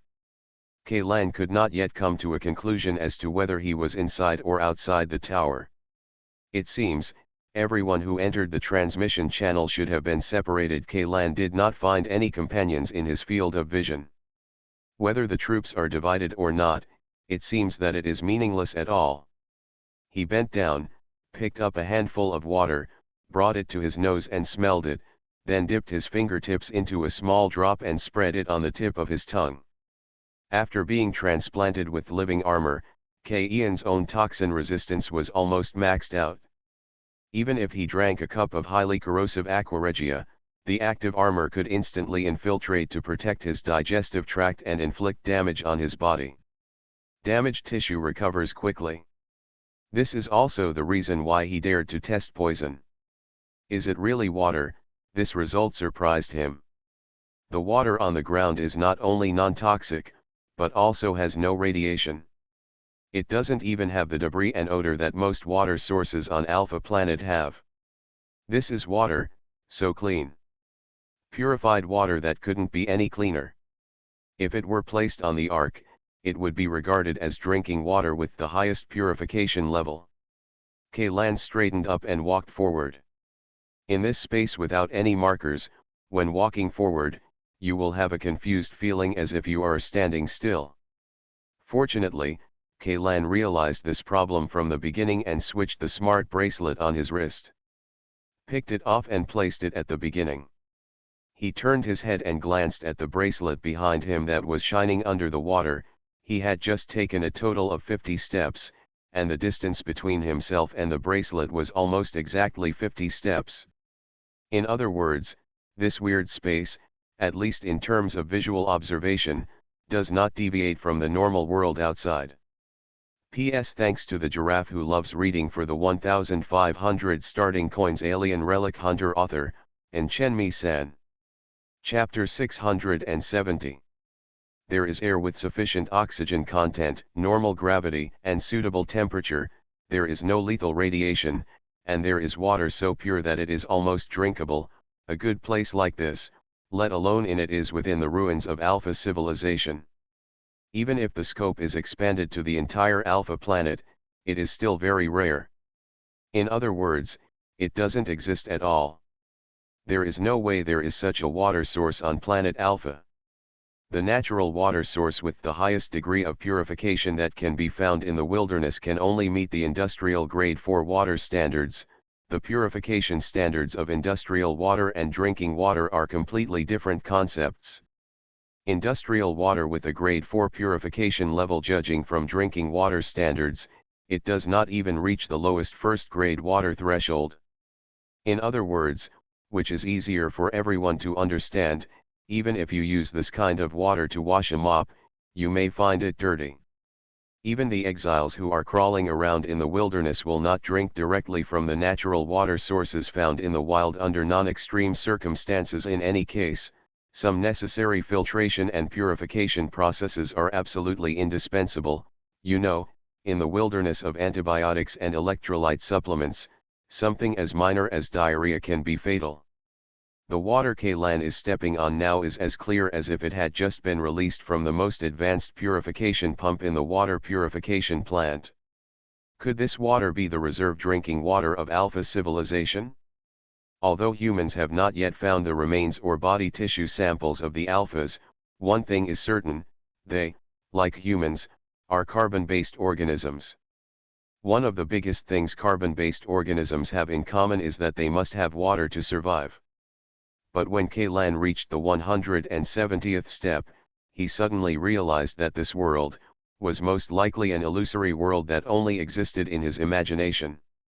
Because the bracelet he placed at the bottom of the pool suddenly disappeared, and the next moment, Kaylan felt something seemed to be on his left wrist. He didn't have to look down to see that the smart bracelet was back on his wrist. He glanced at the time on the screen. It was now 16:55 and 29 seconds in the evening, but when he took off his bracelet and put it on the ground, the time displayed on the bracelet was 1600 hours. 56 minutes and 41 seconds. The timeline of this world seemed to be reset back to the moment he just entered. It's a pity that there is nothing in the surrounding environment that can be used as a reference, and Kaylan is completely unsure whether he has returned to the starting point. Is this a dream? He couldn't help but think of the big octopus under the bottomless sinkhole that could only make people fall into multiple dreams. Kaylan subconsciously reached out and touched the top of his head. If you want to simulate dreams to such a real level and make people unable to break away from them, you must have a direct connection with the human nervous system in a physical sense. This is the way the big octopus controls them. Pricking countless tiny fleshy tentacles into the scalp, penetrating the skull, and directly connecting with their cerebral cortex. But the problem is that Kaylan now has a living body armor in his body. This thing is equivalent to the antivirus software installed in the computer. If a foreign object from the outside tries to invade Kaylan's body, the living body armor will immediately attack him. When it launches an attack, its reaction speed is even faster than Kaylan's own immune system. Of course, the premise is that this concept of antivirus should not be confused with those so-called free antivirus software or XX Computer Manager and other rogue software. An old saying can be used to sum it up well: one mountain cannot tolerate two tigers. If the plot in the bottomless sinkhole were to happen again, I am afraid that those tentacles would have been strangled and swallowed by the living armor as soon as they penetrated Kaylan's scalp. Kaylan looked at the surrounding environment, then looked at his hands, and decided to do an experiment. He took out the short knife he carried with him and slashed his wrist hard. Since this space has the ability to reset like reading files, he wanted to see if the wound on his wrist was also the same. It will recover accordingly. But the next scene made Kaylan couldn't help but reveal an embarrassed smile. The wound had healed as soon as the blade left the wound, not only leaving no scars, but also no blood flowing out. He also deliberately made a cut that was nearly 3 centimeters deep. As a result, not even a mark was left. The skin on the wrist was smooth and fair, and the skin quality was so good that it hardly resembled the body of a ruin hunter. Since merging with the living armor, Kaylan's own body recovery ability has reached an almost abnormal level. Fortunately, the undead crew will grant him a series of privileges. Otherwise, just a routine physical examination every time he enters and exits the Ark. It was enough to trigger a small-scale riot. It can even be said that if he had not been decapitated or stabbed in the heart, Kaylan could recover from any injury in a very short time. Even if he was cut into human sticks, it would not take half a day to recover from his lost limbs. It will grow back from the break. Kaylan knew very well that compared to the modified people of the heretical sect who were parasitized by the seeds of erosion, he actually fit the title of monster better. Oh, there's nothing we can do. Kaylan sighed, gritted his teeth, and pierced his forearm with the dagger. The sharp tip of the knife suddenly emerged from the other end of his arm. He didn't pull out the dagger, he just let it get stuck in the wound, preventing the wound from healing automatically, and then he started counting in his mind second by second. When he counted to 450 seconds, a fleeting sense of trance appeared in his consciousness. Then, the heartbreaking pain in his arm disappeared, and the dagger returned to the one tied to his leg. Within the scabbard. The pain just now was like an illusion, as if everything had never happened. Reset every 450 seconds, Kaylan muttered silently. He suddenly took a deep breath and then began to rush out at full speed in one direction. 7.5 minutes later, when the familiar trance appeared again, Kaylan still didn't see anything new except the water surface and the chaotic sky. Even if the boundary of this space exists, at his speed, he cannot reach that place before the timeline is reset. The only good news is that the reset function of this space does not reset his memory. But that's about it.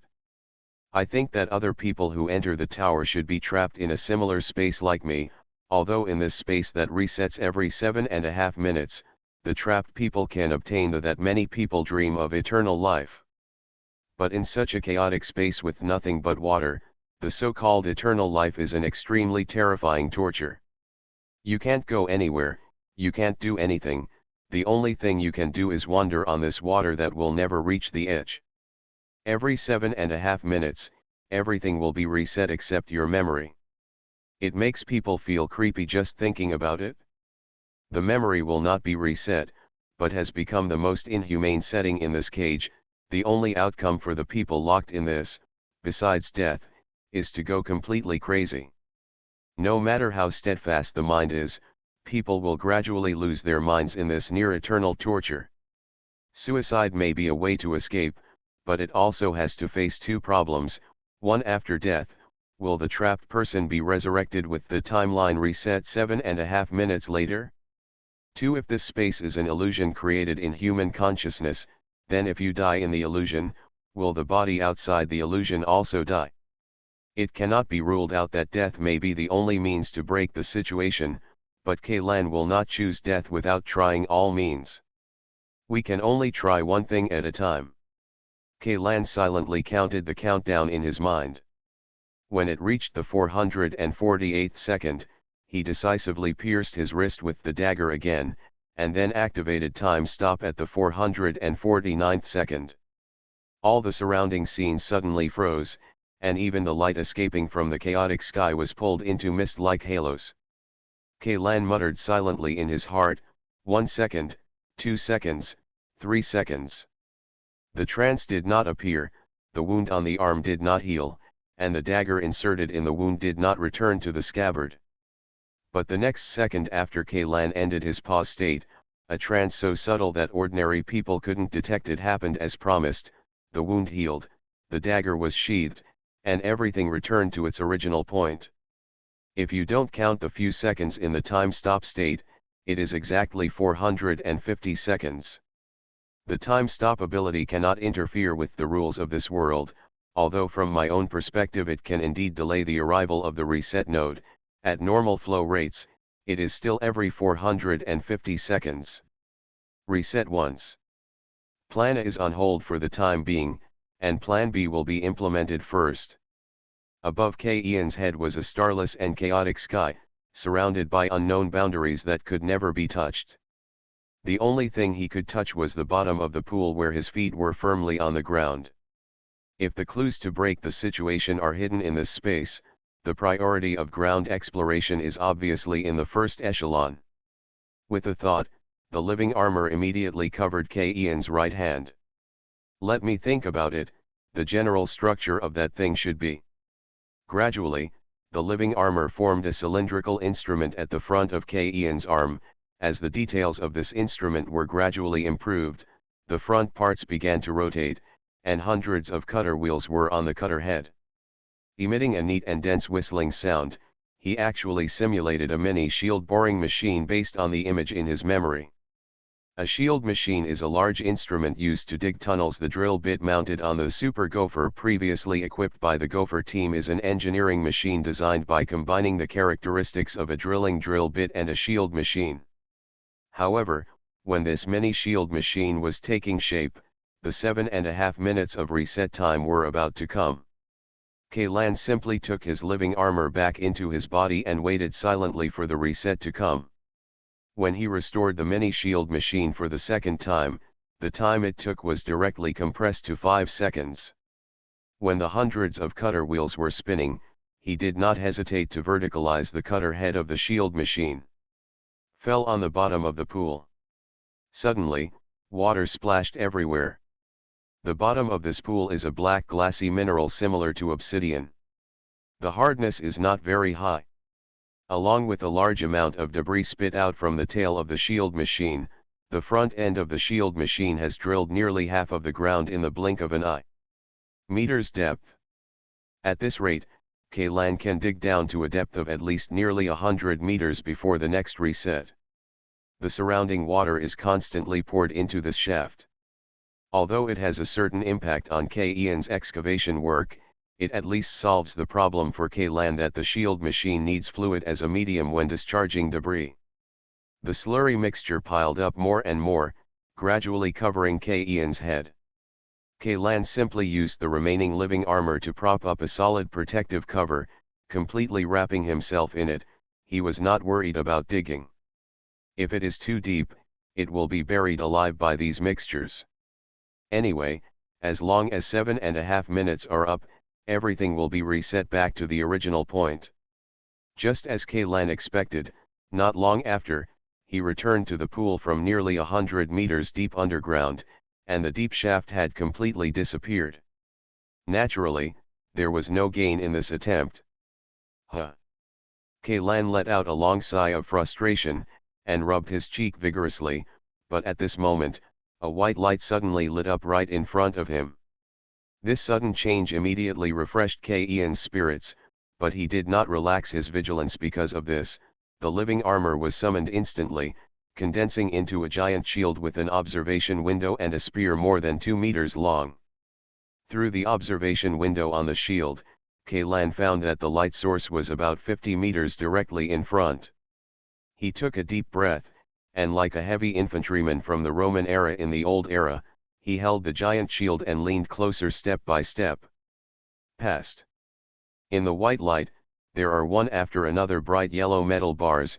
Of course Kaylan knows what these are: gold bars, synonymous with wealth in the Old Era, the ultimate hard currency that surpasses all currencies. Even in this era, gold, a precious metal, as an important and scarce industrial material, still has extremely high circulation value. Why do gold bars appear here? Kaylan was full of doubts, but soon his doubts turned into consternation. The gold bar disappeared, and a body with graceful curves appeared in the white light. Although the face of the owner of this body was invisible in the white light, Kaylan still recognized her identity. P.S. Thanks to Uncle Xian for the 500 starting coins. Alien Relic Hunter. Author, Chen-Mi-san. Chapter 671. Chapter 637. Beta Replicant. This is Zofia Soma's body. Kaylan was very familiar with this thrilling body. He had touched every inch of skin on this body. The silk-like touch would be difficult to erase from his memory once he experienced it. Looking at this familiar body, he suddenly felt my mouth felt a little dry, and I couldn't help but feel the urge to step forward and hold her in my arms. But reason is constantly reminding Kaylan that these are all false. Whether it is the mountains of gold bars just piled up or the extremely beautiful body now, these are all hallucinations extracted from his memory. Is this tempting me? The next second, Zofia's body disappeared, replaced by a huge round table. Kaylan noticed that on the edge of the round table, there were 22 Gothic chairs with towering backs and exquisite carvings. 21 of the chairs were occupied by people. But from Kaylan's perspective, these people all looked vague, not to mention their appearance. Even their body shape and clothing were not clear. Only the chair closest to him was empty. This was the only empty chair beside the round table, and it was placed backwards, with the chair facing his direction, as if sending a silent invitation to him. The position is vacant. Kaylan quickly realized that the 22 chairs corresponded to the 22 major arcana cards from 0 to 21, The person sitting next to this round table was none other than the immortal crew. 22 members of the association. The vacant chair should have belonged to the fifth Pope Chiron, but now. Kalan stood still and did not move forward. He knew very well what these illusions symbolized: wealth, love, or lust, power. These illusions revealed the most naked desires engraved in the human soul. Everyone has desires, even those otherworldly ones. Saints are no exception. There are no people in this world who have no desires, and desires, even the most basic desire to survive, can be regarded as a desire. The existence of desire in the heart is not a shady thing. Modern society naturally does not classify normal human negative emotions into the 7 deadly sins like the ancient Vatican did. In many cases, desire can become a surging driving force, the reason why human civilization can continue to develop. Desire plays an extremely key role in it. A race without any desire cannot create a glorious civilization. But what Kalan couldn't understand was why the images of these things appeared in this space. Are you stepping forward for temptation? Is this a trap? However, Ian's reason is sober. Not only him, but anyone who is locked up in this strange space can also tell that these things are illusory, and no one with a little brain can be fooled. What's more, this space has the ability to reset time, so why do we still need to use low-level methods like baits and traps? I do like money, and I also like beauties, and power. Naturally the bigger the better, but it's just a matter of liking it, and I don't crave it to the point of losing my mind. Kalan believes that even if these things are the illusion, dismantled a blasphemer mecha and placed it in front of Leighton. The machine-loving big man couldn't be stupid enough to believe it. At most, he could only take a few more glances. As for Kalan himself, he suddenly discovered that he really didn't seem to have anything in particular that he wanted. As if hearing Ian's inner thoughts, the round table disappeared, and the Gothic high-backed chairs and the figures sitting on the chairs also disappeared. During the transition between light and shadow, Kalan saw a drop of bright red blood floating in mid-air, as clear as a gem. Blood. Before Ian's brain could react, the blood in his body was already boiling. No, it was not his blood that was boiling, but the part mixed in his blood that had not yet condensed into a solid substance. Living armor. Not only the living armor in the blood, but also the living armor that had been condensed into weapons outside the body began to show signs of instability. It is restless and yearning. Although the living armor has no self-awareness, Kalan can empathize with that impulse. I really want to swallow that drop of blood. Why is this happening? Ian's eyes twitched suddenly. Could it be that is a drop of real blood of God? He tried his best to suppress the impulse coming from his body, and even took back the shield and spear formed by the living armor. He knew that the drop of blood was fake, but the living armor in his body didn't think so. Kalan gritted his teeth, but the viscous red liquid continued to overflow from his nose, ear canals, and even the corners of his eyes. A fishy sweet smell slowly surged up from the depths of his throat. He was using all his strength to fight against the out-of-control living armor. Just when Kalan felt that his whole body was about to be torn apart by the internal power, everything suddenly returned to its original point. Another 7.5-minute reset, as expected. Those illusions that symbolized desire had disappeared without a trace like burst soap bubbles, but the white light was still suspended there. Kalan looked up and saw a tall and thin figure wearing a black robe emerging from the white light. Walked out slowly. Kalan was facing the light in this direction, so he could only see the outline of the figure outlined by the white light, and could not see the other person's face clearly. What's more, he was also wearing an exaggeratedly sized hood with the brim of the hood all the way. It dropped to the tip of the nose. Unlike the previous Sophia and the members of the undead crew, the texture of this figure is more like the real thing.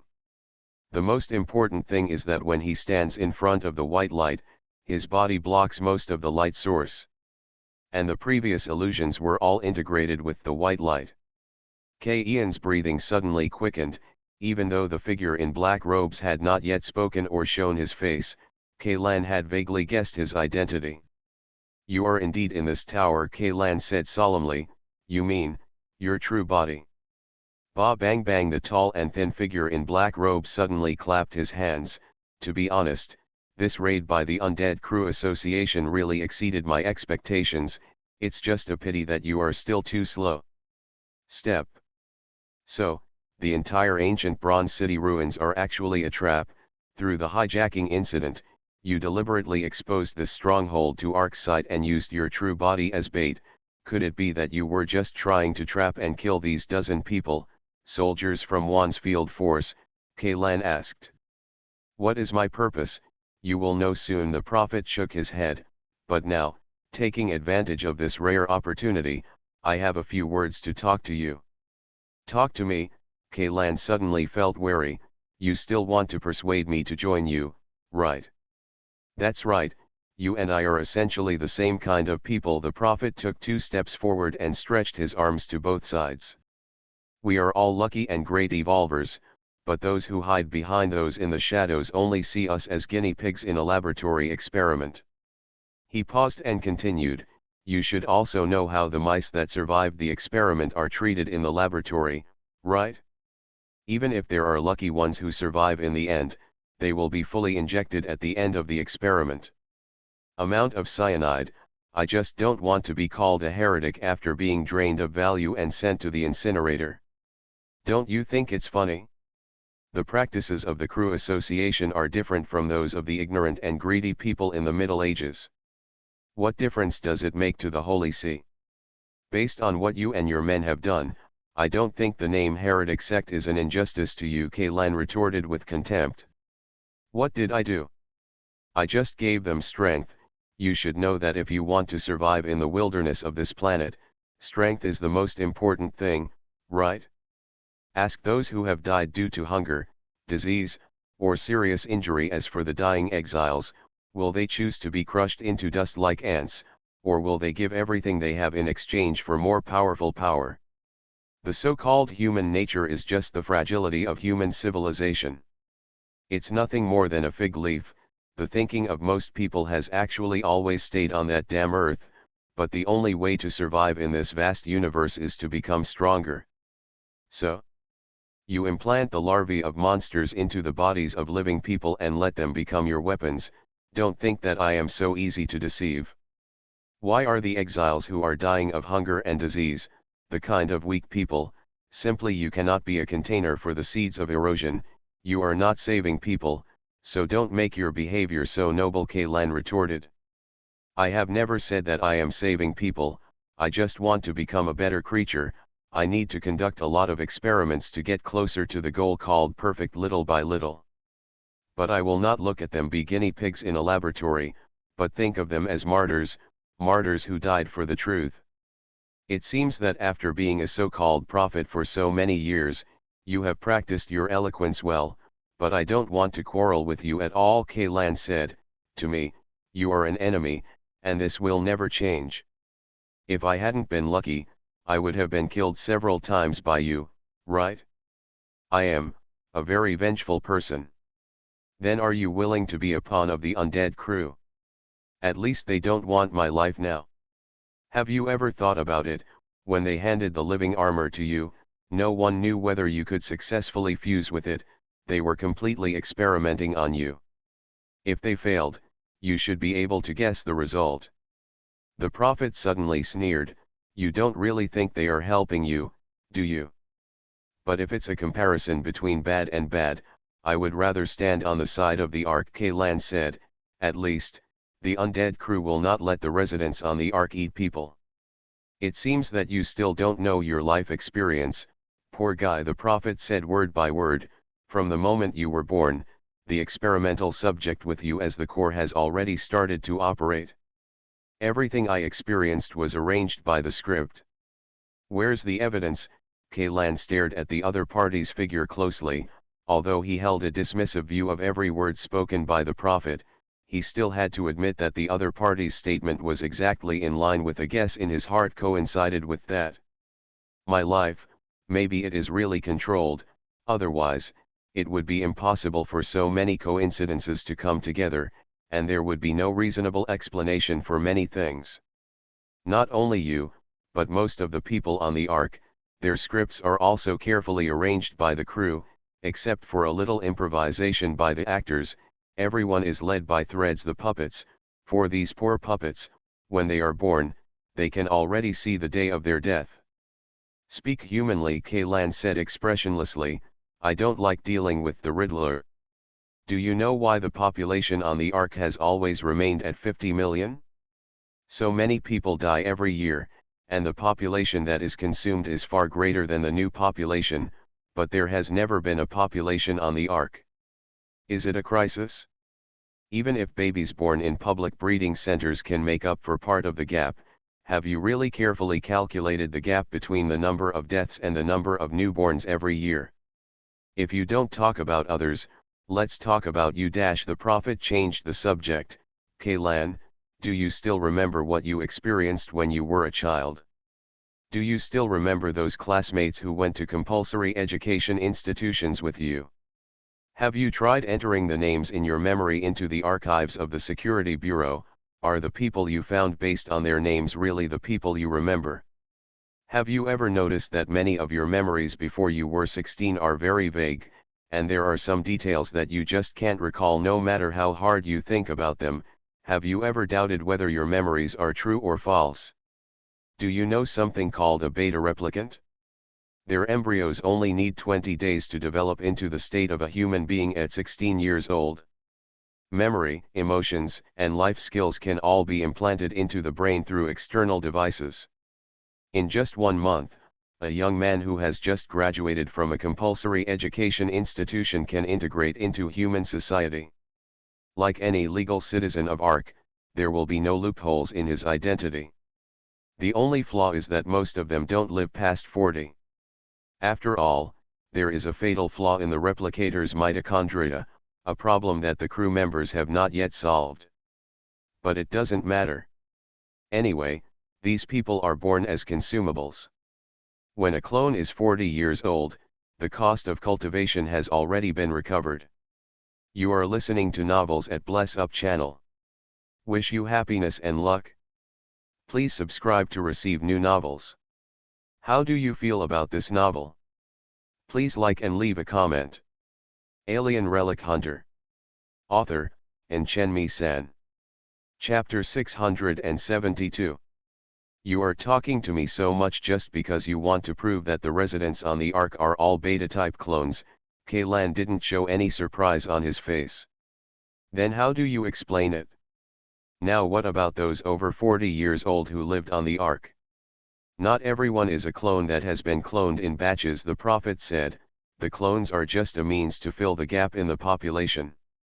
Most of the clones are used as consumables and put into front-line battles. The army, as well as high-risk jobs such as miners and off-ship maintenance personnel. The personnel in these jobs are highly mobile, and few people work in the same position for more than 3 years. Because of this, other people are it is difficult to realize the true identity of these clones, and the aftermath of their use period expiration can also be carried out in extremely secretive ways. Do you know why the undead crew would rather choose the unethical method of cloning clones instead of using robots to fill those vacant positions? The prophet asked again. Because of the cost? No. If the answer is this, it would be too simple. The prophet shook his head. The reason why they chose clones is simply to deceive themselves and others. You may not know that the humans on the Ark are in danger. Reversely heading towards destruction. What's the meaning? The beta-type clones had been successfully developed in the year 750 of the new era, but at that time it was a period of high incidence of shipboard riots. The members of the Undead Crew Association were worried that the announcement of this technology would stimulate more people's emotions and add fuel to the fire. The effect of oil, as a result, this technology was sealed as a taboo, and the scientists involved in the project also signed the strictest gag order. Of course, even if they signed a gag order, many of them died in various accidents in the next few years. Until New Era 762, Mary, the last biologist involved in beta replicants, Lant was also stabbed to death by her husband with a fruit knife during a family conflict.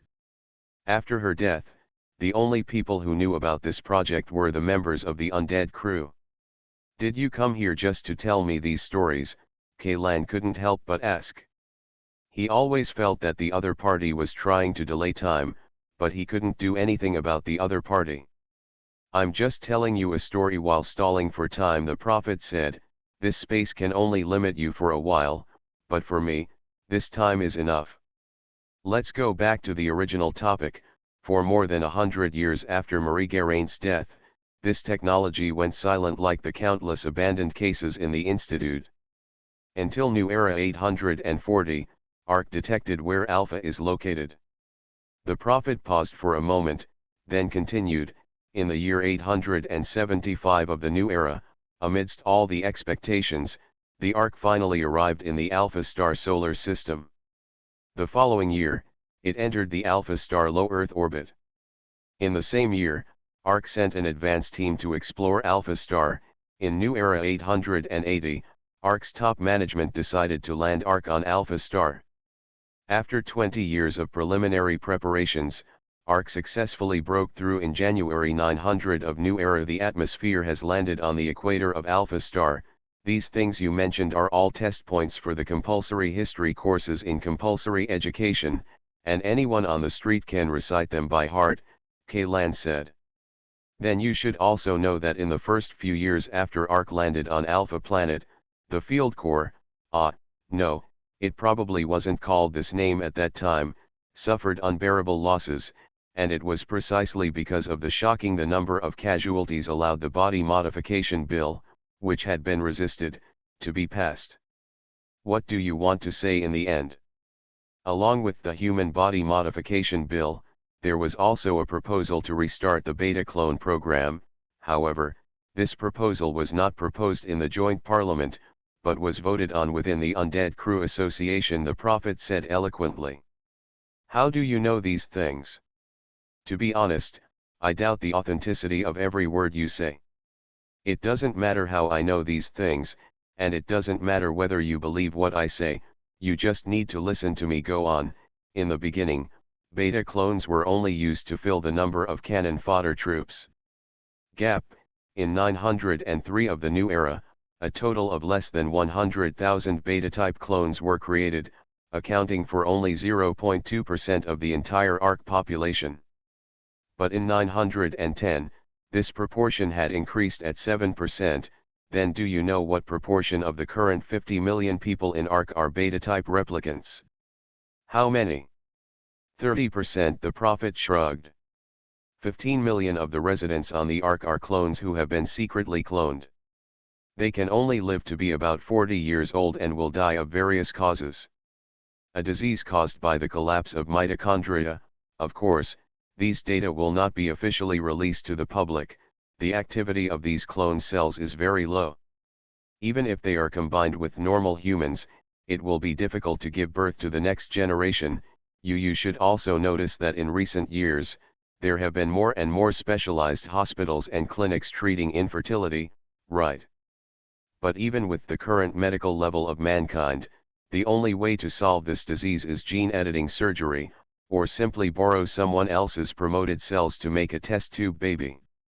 But the problem is, it's not everyone has enough money to do such an operation. Logically speaking, the Undead Crew Association should have realized that this is a vicious cycle that will have serious consequences. But for some reason, their attitude is still very negative. At the same time, in order to prevent panic, they have never told the truth, make it public. The only method they adopt is to create more beta replicants to fill the gap caused by the decline in the number of naturally born people. That's why the proportion of clones will increase year by year. Is this what you want to say? Do you remember what happened 20 years ago? The prophet suddenly changed the subject. 20 years ago, Lan was stunned for a moment.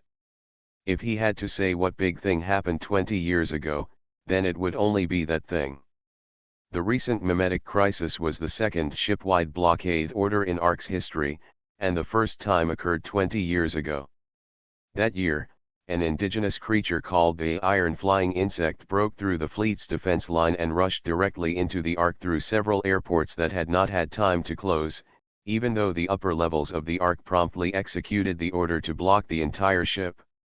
But still more than 1 million people died in this tragedy. Yes, that's that thing. The prophet seemed to have guessed Ian's thoughts through his expression. Actually, the invasion of iron skeleton flying insects was entirely led by the undead crew, and the actual damage caused by these insects, it's not that big. That is to say. That's right, 20 years ago, it happened to be the time when the first batch of beta-type clones were approaching their life. The prophet nodded. When beta-type replicants are created, they are already adults around 20 years old. Although they can live to 40 years old, their actual lifespan is only about 20 years, if there are a large number of 40-year-old residents died at similar times. Even if the causes of their deaths were different, it would arouse people's speculation and suspicion, but if they died of a natural disaster, then everything would become very reasonable.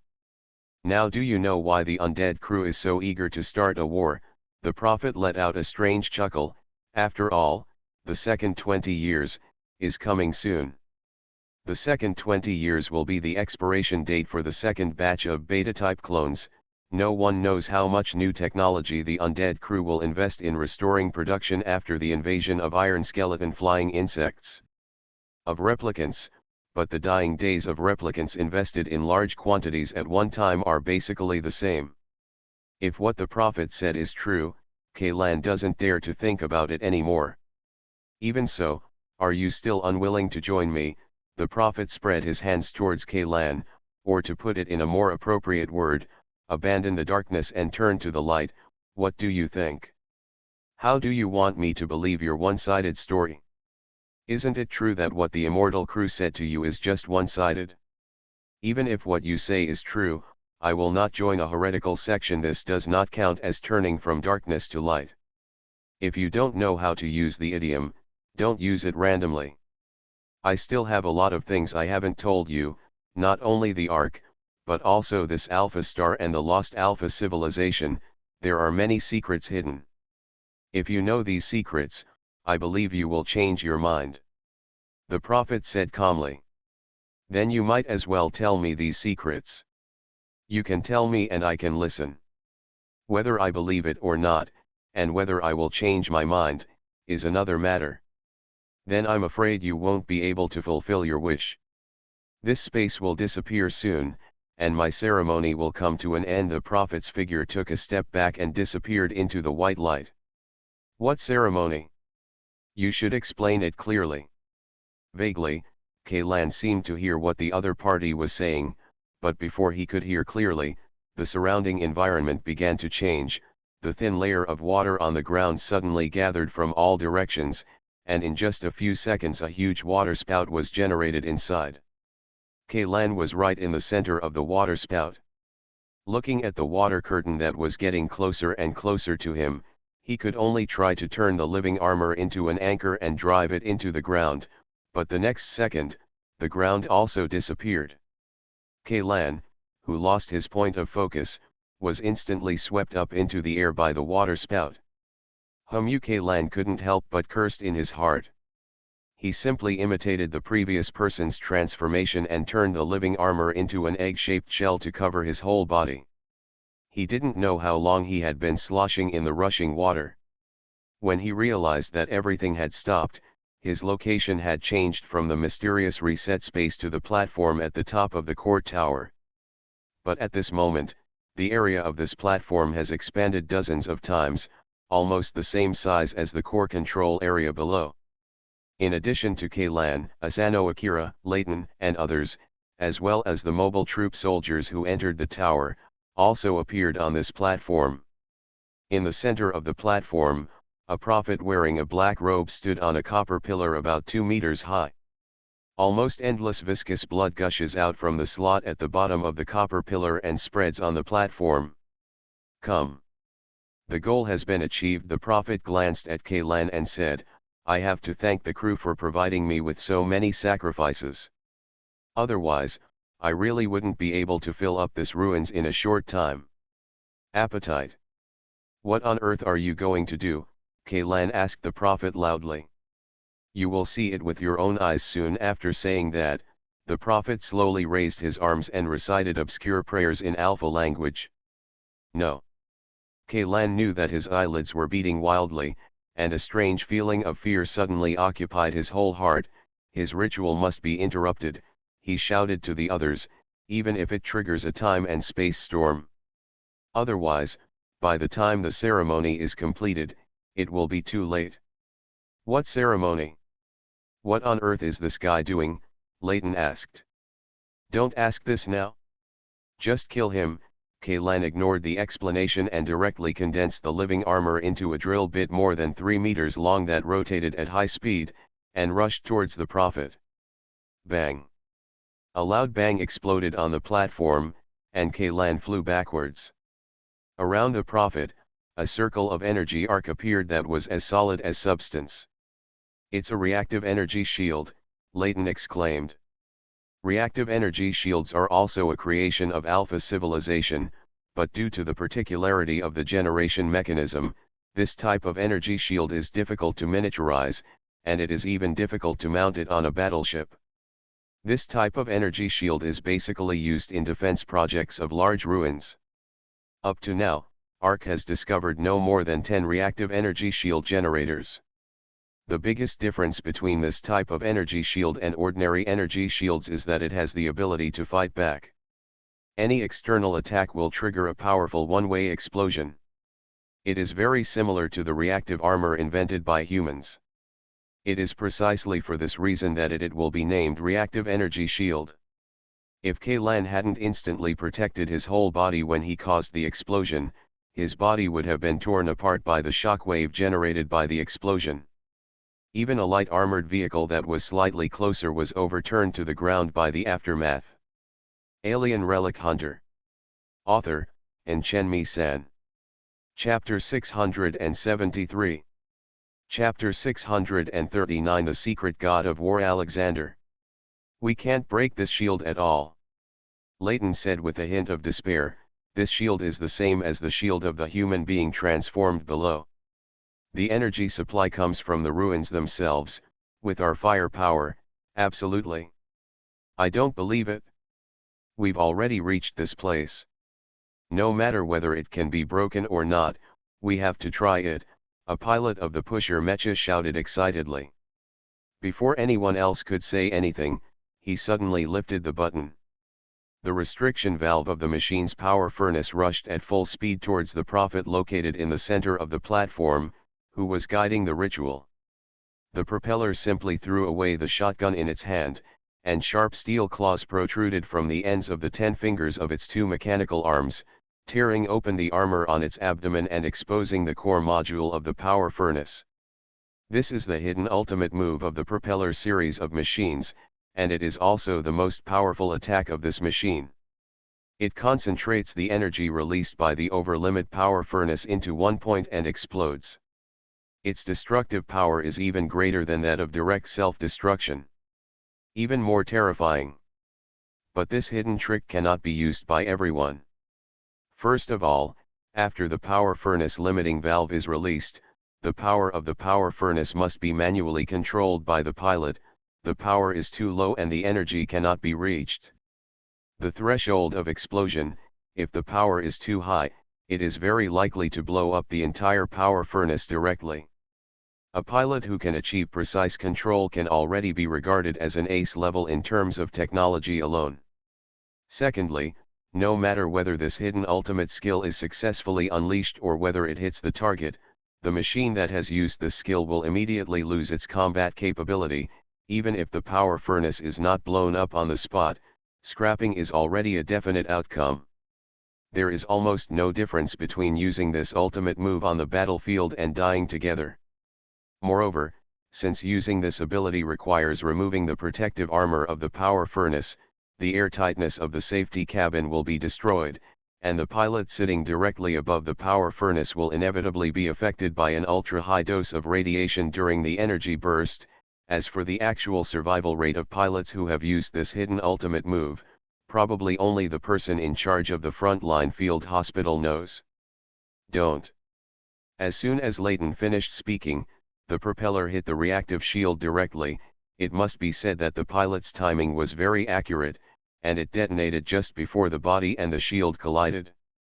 The power furnace just allowed the burst of energy to hit the thick shield at zero distance. But in this way, it would be almost impossible for the pilot to escape from the cockpit in time. He launched this last charge with the determination to die. The deafening explosion and blinding light almost simultaneously obscured everyone's vision and hearing, but the shockwave that followed was even more terrifying than what Kaylan had just caused. Fortunately, everyone was prepared this time. The blasphemer mecha with its shield fully open stood at the front, followed by several heavy physical shields like door panels. Although these machines were pushed back dozens of meters, they finally managed to send the shockwave away. Completely blocked. But the propeller that hit the energy shield has completely disappeared, and not even the wreckage is left. Only a piece of red molten steel splashed radially on the ground not far away, which can still retain a trace of the existence of this machine. One of the most important features of the reactive shield is that the stronger the attack is, the stronger the feedback attack will be. "You don't have to go, to die," Layton shouted. "No, the attack just now was effective," Zielo suddenly said. "I can feel that the strength of the shield was weakened by 0.62% at the moment of the explosion, although it recovered quickly, but calculated in proportion, the actual strength of this shield is actually only about 1/1000th of the core tower's external shield. So, the energy source of this reactive shield and the shield of the ruins are not from the same source." Kaylan had already climbed up from the ground at this time. Although the living armor on his body was blown to pieces, it was bright red in color. It was also completely covered in charred black, but at this moment, the armor all over his body was repairing itself at a speed visible to the naked eye, and it was estimated that it would be restored to its original state in less than a minute. "I can't be sure about this," Zielo shook his head. "If the explosion of one pusher's power furnace can reduce the shield by 0.62%, then as long as 160 pusher mechas explode at the same time, or an attack of the same strength, it should be able to break this shield." Layton was excited at first, and then his eyes dimmed suddenly. "But the problem is, even if we count the strength of everyone on this platform, we can't get it together. An attack of magnitude, unless the warships in the sky can bypass the outer shield of the core tower and directly attack this shield. Is there no other way?" The commander of the mobile unit couldn't help but clenched his fists and stared with red eyes at the prophet, who was less than 200 meters away from them. Although as a grassroots commander, he had the information he can obtain under his authority is not much, but he also knows that the man in black robe in front of him has a high probability of being the prophet. As long as he can be dealt with, this war can be ended. War. But now, a light curtain that is not too thick has completely cut off this possibility. It is obvious that the enemy is right in front of you, and it is only one step away from victory, but this last step cannot be taken no matter what. How can people be willing to do this? Kaylan, what are we going to do now? Layton couldn't remember exactly how many times he asked this question along the way, but he really didn't know how to deal with the current situation. This kind of difficulty using words to remove the feeling of powerlessness penetrated deeply into his heart. "If there is no way to break the shield, then we can only retreat," Kaylan said word for word. "If we continue to stay here, all of us will definitely die." More and more blood poured out from the bottom of the copper pillar at the feet of the prophet. It almost filled the entire platform and began to fall along the edge of the platform. Several soldiers on the edge of the platform just turned around and glanced, and then immediately shouted a cry of surprise. "What's going on?" Everyone's attention was suddenly attracted by these exclaimed soldiers. Kaylan and Sanchezin ran to the edge of the platform almost at the same time and looked down. The location where they are now can be said to be an excellent viewing platform, which allows them to have a panoramic view of the entire ancient Copper City ruins. They can see that the various sectors of the ruins begin to rotate, and countless cracks appear. Under the feet of the troops entering the city, countless soldiers and mechas stumbled and fell into these cracks, and were crushed to pieces by the huge gears and mechanical modules that meshed with each other in the cracks. As the sectors moved between sectors, these cracks began to expand, and at the same time the ground began to tilt, pushing the fleeing soldiers together, and then swallowed them up by the cracks like the huge mouth of the abyss, the entire ruins of the ancient bronze city. It's like a huge millstone of flesh and blood, from which no one can escape. This. The commander of the mobile unit knelt on the ground with a dejected look on his face. The ground troops were all wiped out. Is this a trap set by the prophet? Ivan couldn't help but turn his head and look at the figure who was still guiding the ceremony, but the ceremony is still going on. At this moment, the platform suddenly trembled violently, and everyone suddenly realized that the height of the platform was rising. No, it was not just the height of the platform that was rising, but the entire ancient copper city ruins were rising. What's going on? Is the ceremony not over yet? Layton asked in shock while trying to control the balance of the machine. Of course not. A voice that was extremely unfamiliar to everyone except Kaylan sounded on the platform. The sacrifice has just been offered, how can the ceremony end? Only then did everyone realize that the person speaking was actually the prophet himself, but his voice did not come from the center of the platform, but came from all directions. Use the 100,000 souls in the city as sacrifices to awaken the greatest legacy he left to the Alpha civilization and give it a soul. I hope you can remember its name before you die, the secret army god, Alexander. Alexander. Of course Layton knew that the commander of Fleet Zero was named Alexander, but the Alexander mentioned by the prophet was obviously not the same thing. Alexander, does it refer to the original name of the ancient Bronze City ruins? Kaylan asked. Yes. It is not a fortress at all, but a mobile weapon restored by the Alpha civilization according to its will. In a daze, Ian's mind suddenly felt a twinge of pain, and fragments of memories about Alexander poured in one after another. Hidden god of war, Alexander is the ultimate mobile weapon created by the Alpha civilization based on a race that is hostile to him. In addition to the title of hidden god of war, the Alpha people also call him the god of machinery or god of war. It's strange. There are weapons made based on the appearance of the enemies of the gods they believe in. Why do they call it the name of God? Isn't this a kind of blasphemy against him? Kaylan. The doubts only appeared in his mind for a moment, and then he was overwhelmed by the massive amount of information. Pictures related to Alexander flashed before his eyes one after another. The amount of information was so large and the speed of emergence was so fast. It even exceeded the processing limit of Ian's brain for a time, so that in the eyes of others, he seemed to be frightened as he stood there. The original design concept of Alexander was a mobile fortress that could operate on its own, repair and transform itself, and possess self-awareness and complete thinking logic. This version of the design drawings alone cost $300. A preliminary outline was drawn only in the year. Tens of billions of technical difficulties faced the technical personnel of Alpha civilization. Judging from the technological level of Alpha civilization at the time, this was completely impossible to accomplish. Task. It wasn't until the god they believed in dropped the corpse of a mechanical creature on the Alpha planet that the research and development work achieved a substantial breakthrough. The Alpha civilization directly used this corpse as the skeleton of Alexander, and many cores. The problem was immediately solved. The ruins of the ancient bronze city, no, it should be called Alexander, now slowly stood up, and a metal colossus 10,000 meters high suddenly appeared on the plain.